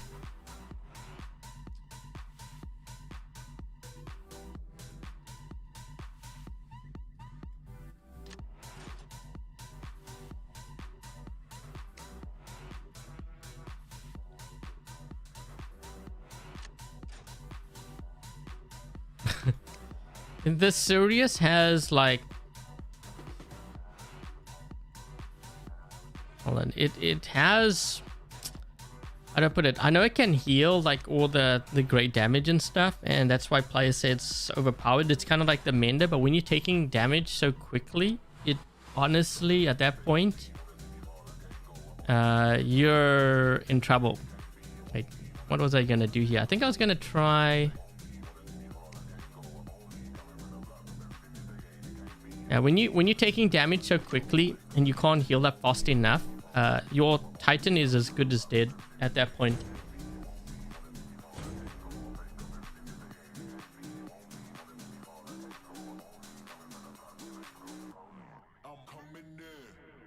You want a Sirius, but it's just benched. Yeah, I wouldn't sell it though, because you know like how Pixonic works.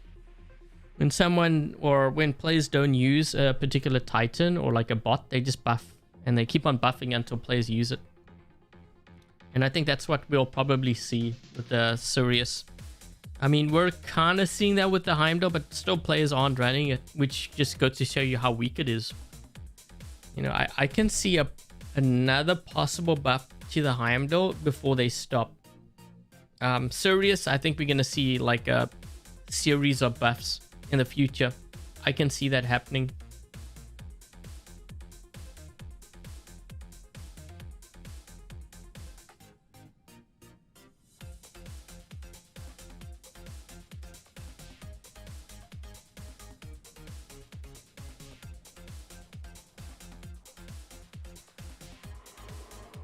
Rather it will tilt on the map and you're fighting. That's why, you know, a lot of players ask me about the Rook.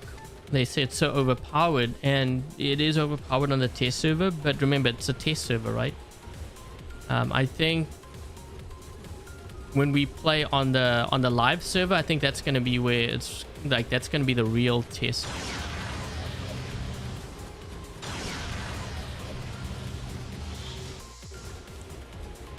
But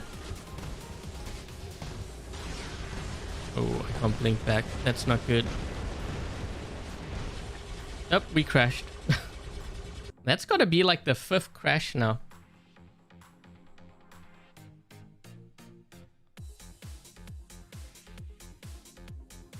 Adrian wants everyone to beat up a kid. Well, we didn't get to that point because we crashed. Like for the 6th time or whatever.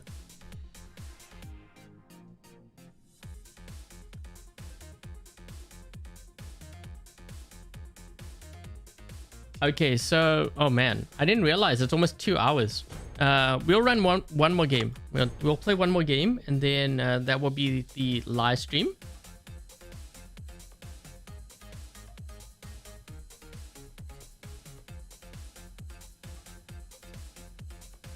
Hand giveaway issue. Yeah, it's there've been multiple reports of like players not happy on Reddit. It's not just you alone, and it is in their chat, so they are aware of it. How they deal with it, I have no like impact on that.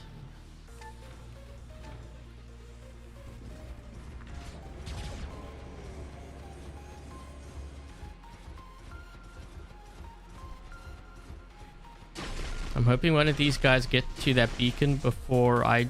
Oh my gosh, this guy's like blinking all over the place. He's got the nether bug thing. Man, he's not even taking damage. It's probably because I'm not even hitting him. Well.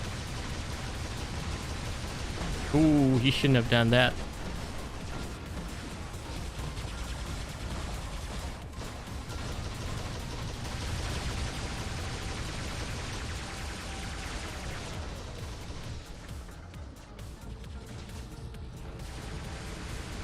Sorry, my bad. I didn't change the screen. At the end of the... I'm not doing hangar reviews, Lost. I'm only doing that for members streams. So maybe next Wednesday or Thursday.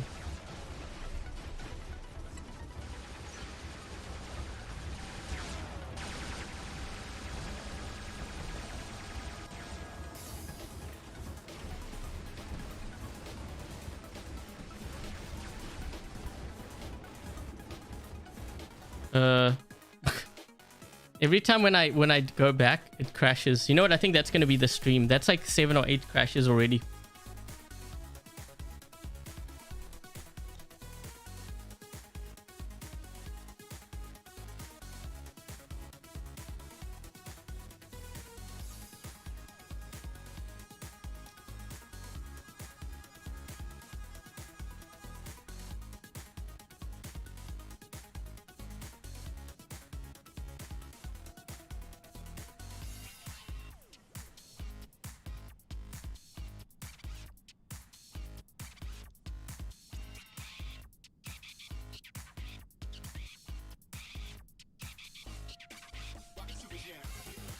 Okay, anyways, guys, I think that's going to be the stream. Unfortunately, we were just crashing a lot, but it is what it is. Hold on a second. That person needs to... thank you, Lone. Yeah. Some viewers don't understand rules. No spamming, please. 7th time? Yeah. 7 crashes in 2 hours. That's crazy.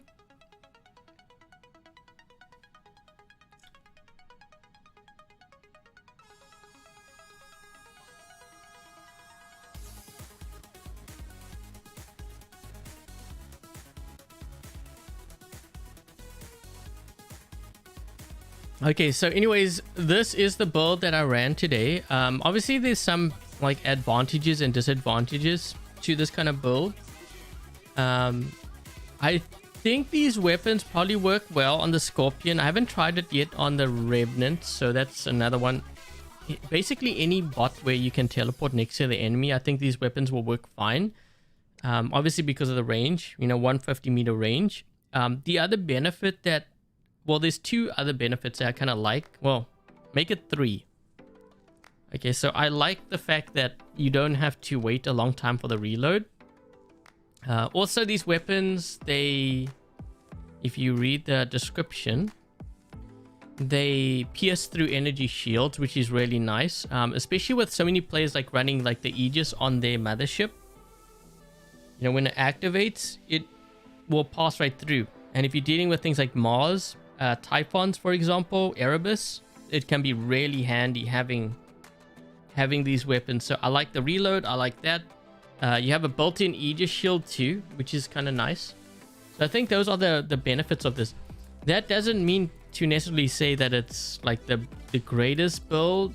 Like it's deadly, but I think even the Sonic build is still very deadly. Out of the games we played, I don't know, they were kind of neck and neck, if we're being fair.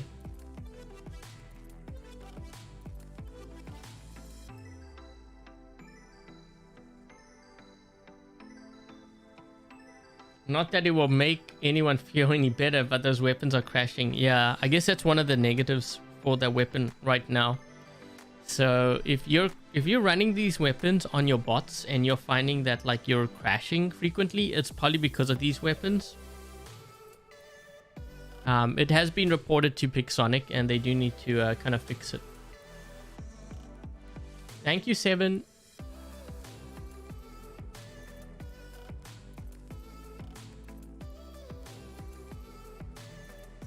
I'm not sure if it's like a combination. I think it's just the weapons in general. Like if you have them on your bots, it's causing crashes.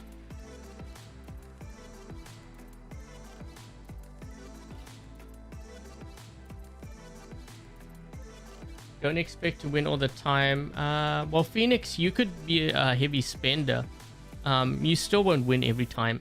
The only way that you will win every time, well, not even then. The only way you can win like a lot, like frequently, is to spend a lot and be in clans that are very strong players and they also spend a lot. That's really the only way. Like you can spend $10,000. I'm just throwing it out there, like random number. I'm not saying that that's how much you would spend. It could be 2,000. You could spend like whatever.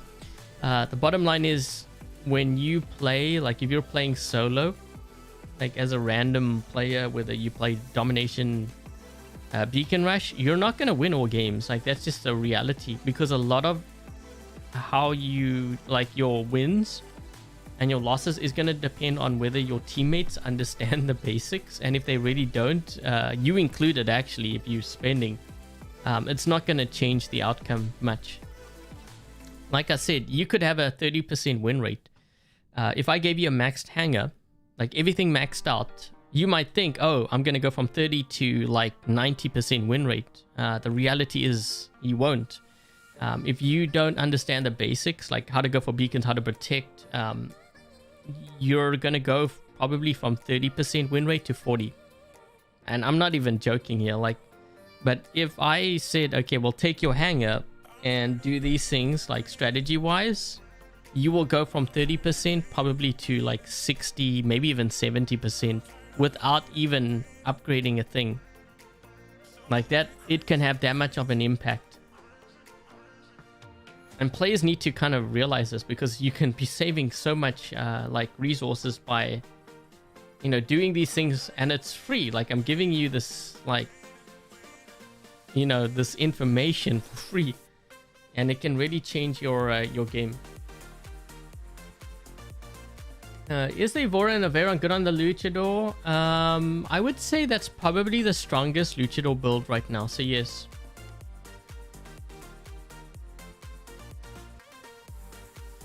How do the players shoot through your purple shield? There can be a number of different ways. I think there's actually a mothership turret which allows you to do that.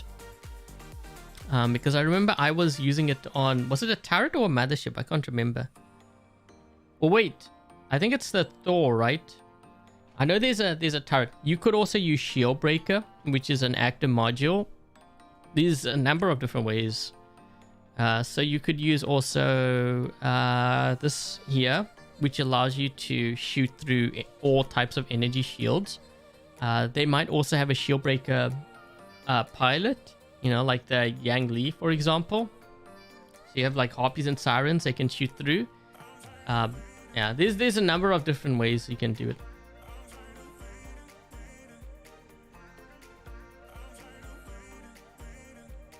Wipeout, what is the status with Vox? I don't run with my clan anymore. There's some of them play, but I don't run with them anymore.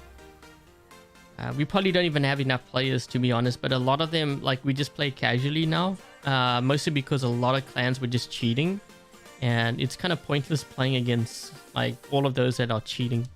You know what I mean? Like, if 60, like, this was a couple of months ago, by the way. Someone mentioned that like 60%, I think, of Android clans and like Steam were using subtle hacks. I mean, just think about it, 60%. That's more than 50. And that was a couple of months back. We could be looking at 70, 80% now for all I know. So it's like you're playing and you don't even know what you're playing against. Like, why would we want to play? I didn't see the reason why. I mean, not to be negative here. I'm usually not like a negative person. I'm just like stating facts.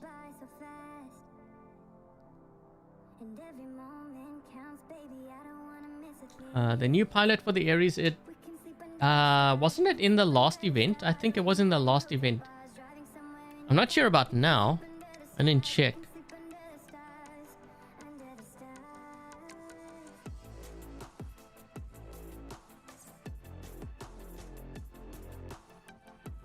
It was definitely in the last event.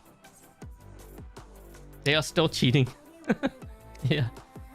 Like, why would I want to play against players that cheat? Like, I mean, they want to show me how strong they are, and they want to show me that they have skill. Well, you're going to show me, at least show me a legit way, right? You're just wasting my time.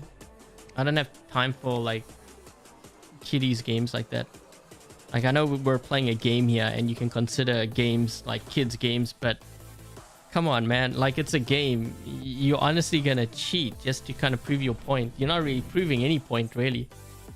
It's just that you don't have any skill. That's why you have to cheat. I don't understand the logic behind it. Thank you, Anunnaki. Upgrading drones now is an issue. Not many options. Yeah, some have been mentioning that.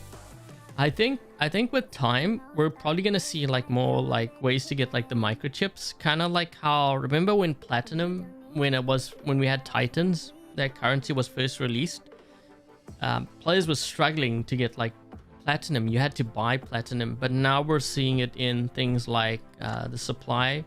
I don't know if we see it. Yeah, we see it here. We have some in the black market, so you can win it through like the black market too.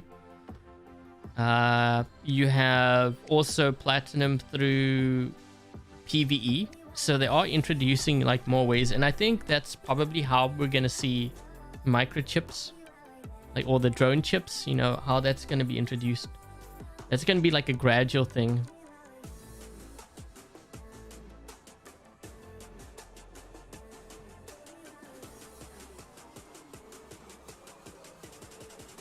If you got skills and show you not a maxed out, they were always, Phoenix has a lot to do with like jealousy. You know, they don't.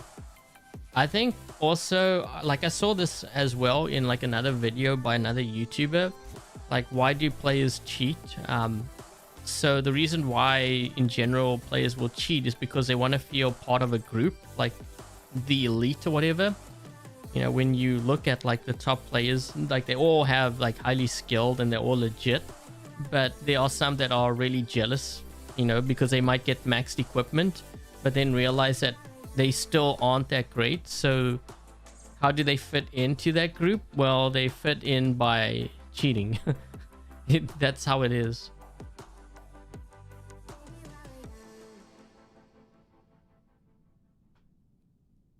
Too bad for Vox. The funny part is, so when I live stream like Fortnite at night, there is one player who used to be in Vox. He's still in Vox, he just doesn't play War Robots now. Larry, we squad together. So you see like Vox, well, more like a duo squad, but you see Vox like using a different kind of strategy, but in Fortnite.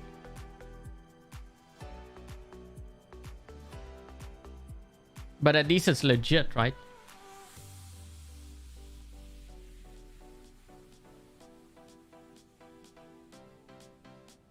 I can try Nether if you have 4.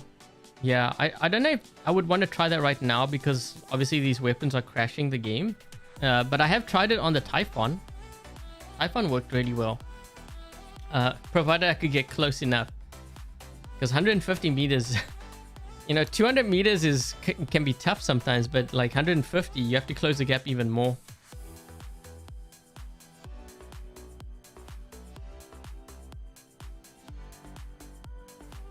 And need to fit in. Yeah, it's just the way that it is, you know, like they have to fit in. I mean, like, so with me, if I'm not good at a game, then I would just like practice. But with me, I also find like when I play a game, I don't like playing different games because if I play too many different games, then I'm not going to be good at any of them. So I tend to be one of those players where when I find a game, I really put a lot of effort into learning it so I can get good at the game. And that then I specialize in it.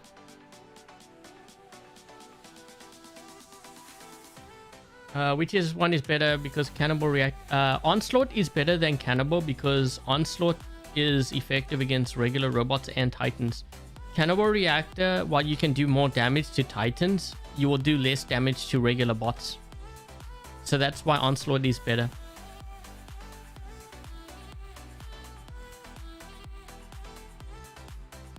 Also, Nether is really hard to kill right now because of that visual bug, you know, where it like zips back and forth and you don't really know where the Nether is. I think when that gets fixed, the Nether is gonna be like, you're gonna notice the Nether going down a lot quicker. So I'm not sure how that's gonna play out, like when that bug is fixed. And when they fix the Imugi, the Ardent Imugi bug too.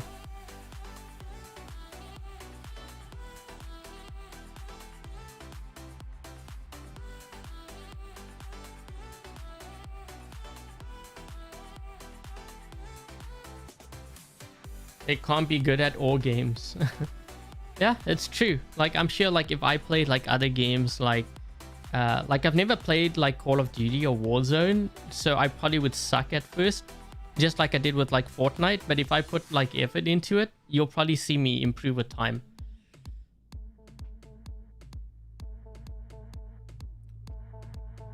But I was just saying, like, you know, like we have like things like crashes happening. What I should do is every time that it happens, then I switch over to another game and then yeah, as a way to like kind of almost like phase into other games, because the only way that if Pixonic wants this screen time or for me to cover, they have to fix the game. You know what I mean?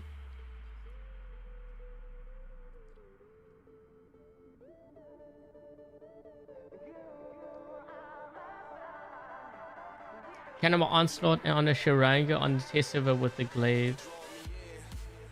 Yeah, using Onslaught on the test, like, I would rather use Onslaught over Cannibal Reactors. Terrible at Candy Crush. I think I'd still like... There's actually another game that some players were testing out called the Finals, but I think that's like invite only or something, because I couldn't find it on Steam. Like, I'm not that familiar with Steam because I don't really play too many games, but I would like to try that because it kind of looks a bit like Warzone in a way and like Fortnite combined.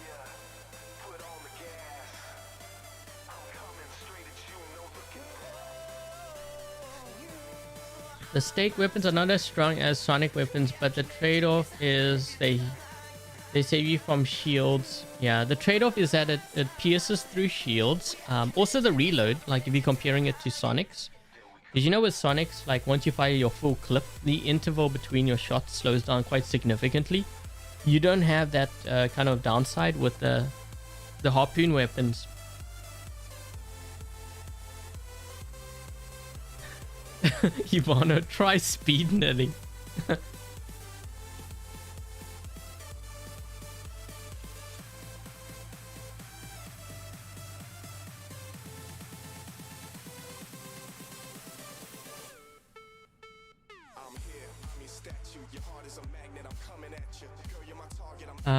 So Raihan, how did I find War Robots? It actually wasn't called War Robots at the time, it was called Walking War Robots. So what actually ended up, this is like, I mean, we're going way back here. So I was actually working like in graphic design at the time. I think I was doing contract work and I had a BlackBerry phone, but I was going to switch over to an iPhone, but for a temporary replacement, I used my mom's like iPhone 5C, I think it was. It was a really small phone, like plastic. I was using it and I wanted to play like a mobile game, so I actually downloaded like a battery app thing, and I wanted to kind of clear the the cache and stuff because it was like lagging up. So I downloaded this battery app, and then it had like recommended games on there, and I saw, actually first I saw a tank game and I tried it. I didn't really like the tank game, and then I saw like Walking War Robots. I was like, what is this? And then I downloaded it, and then I played a couple of games. I got hooked, and well, the rest is history. That's how I found Walking War Robots at the time. But yeah, I was playing on an iPhone 5C. That's how I started. The game wasn't out on Android yet. It was just iOS. Using 2 damage controller, 2 onslaught on a luchador.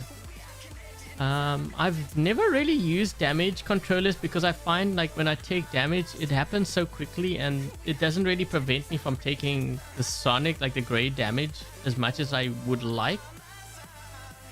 If I'm running on a luchador, I would probably do... Let me just see which... I always have to kind of look at it to see which slots it has.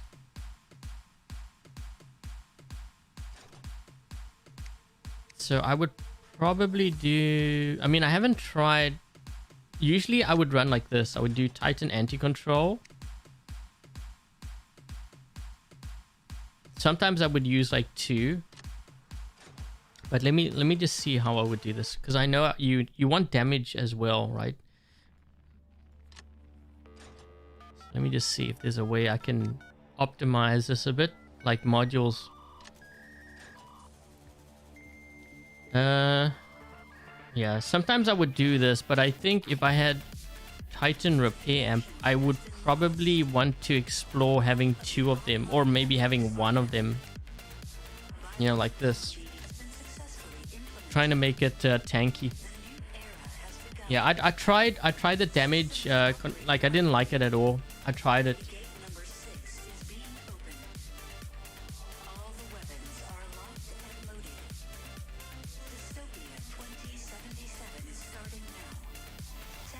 Thank you very much, but your thumbs are all bandaged.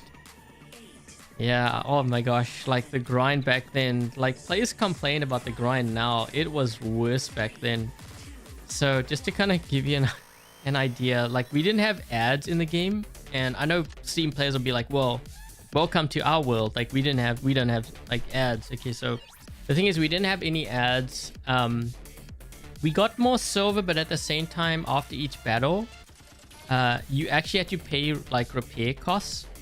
So I almost learnt my lesson the one time, because I remember I only had 2 million silver like on the account, and I had to pay, what was it? It was close to, actually it was over 1 million, I think, in repair costs. So I almost actually went bust. Almost went back. So I had to make sure that every time when I upgrade something, I had at least 2 million silver saved up just in case, because if I went through a really bad losing streak, I could end up like in the negative. So yeah, but I would spend like anywhere from, like, I'm not even joking, 8 to 10 hours a day farming gold, because we could back then, and it would take me a whole month to save up about 5,000 gold. So just keep that in mind. So for me to open up like the 5th hanger slot, it would take me 1 whole month. Yeah, we had no ads back then, like no ads at all on like iOS. But it would take me, so I would spend about anywhere from about 6 to 10 hours a day for an entire month. I would have to grind in order to save up 5,000 gold to buy the 5th hanger slot. That's how much. Yeah, and I still remember, like, so their very first birthday event, like, we had this thing called like pilot of the, you know, the hour, day, week, month, or whatever. So for their birthday event, they gave 5,000, I think it was 5,000 gold to the first, I'm trying to remember, is it like first 15 players or whatever for that weekend. And I only had 4 hanger slots, so I couldn't, it was even harder for me because I only had 4 hanger slots. But I remember playing like crazy that weekend. Like my fingers were like hurting. Like I had to take, I think it was like a day or 2 days off because I couldn't play anymore. But I managed to come like 9th or whatever. I think it was like 9th. So I got 5,000 gold, and then I used that to open up my 5th hanger slot. Basically, the grind was actually way worse than Frontiers. It was way worse. Yeah, I farmed gold with Cossacks back then, but could you imagine playing? So for me to do the 5,000, I would have to play anywhere from 6 to 10 hours a day using just Cossacks. I couldn't use anything else, and only playing, we only had Springfield map actually back then. It was Springfield and Yamantau, but if you're using the Cossack strategy that I used, you wouldn't see Yamantau. We only had 2 maps. So jumping around, getting beacons for 6 to 10 hours a day, every day for 30 days is what I had to do to get 5,000 gold, and playing 1 map with just Cossacks. You want grinding? That's what I would do.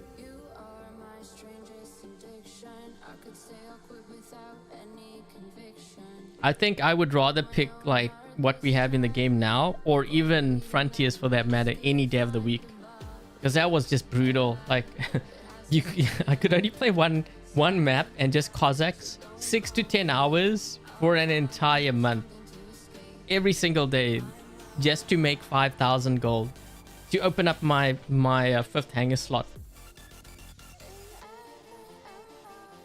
Penzi, I've already played for 2 hours. I'm guessing you just dropped by, so when the stream is done, you can watch the beginning.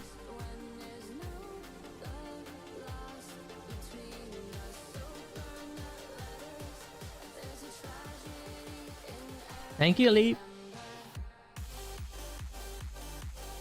When the Griffin and Leo were the top bots, the Griffin and the Leo. Yeah, that was around about the... Well, actually, no, that wasn't. I played a little bit before. And when I started, the Boa was like the strongest. The Rogatka was very strong too. That's why I bought 5 of them. That's when I actually started spending. And I was like, you know what? I'm just going to buy 5 Rogatkas.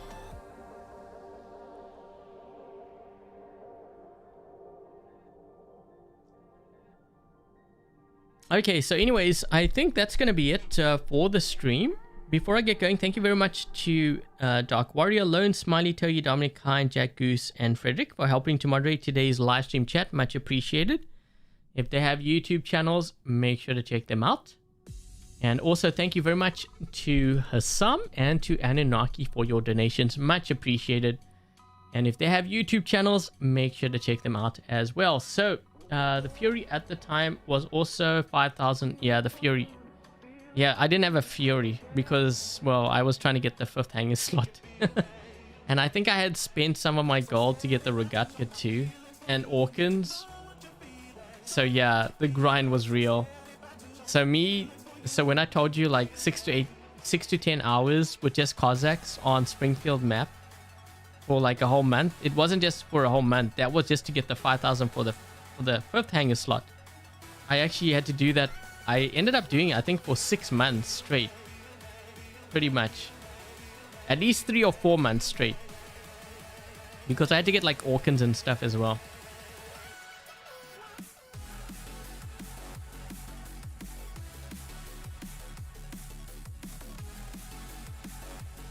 The spiral was eating up enemies. I have bad memories of that. Yeah, players complaining about the bendy bullets when the spirals could, and the Hydra. Remember how like you could be hiding behind a wall and the thing would curve around the wall and hit you? And in some cases you could fire fire above, it would like nosedive down. Like not even bendy bullets could do that. It was so brutal. And you had no protection. We didn't even have like energy shields and stuff back then. Well, we had Anso, I guess. But there weren't that many bots that could hold the Anso. So anyways, guys, yeah. This build, it works. Is it better than the Sonic? I don't know. It's hard to tell right now.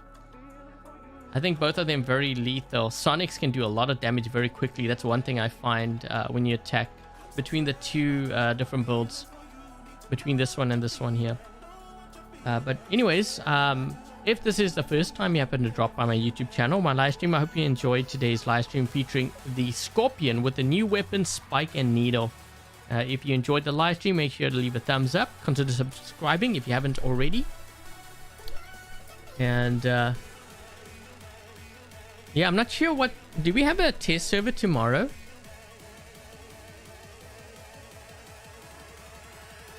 I'm not sure if we have a test server tomorrow. If we don't, then I might just live stream something. Maybe I might do another Dream Hangers live stream tomorrow. We'll see.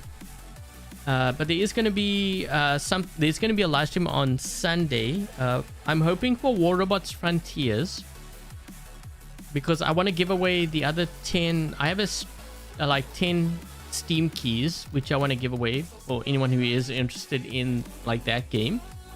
But that's going to be probably coming out, or at least, you know, the live stream is going to be happening on Sunday.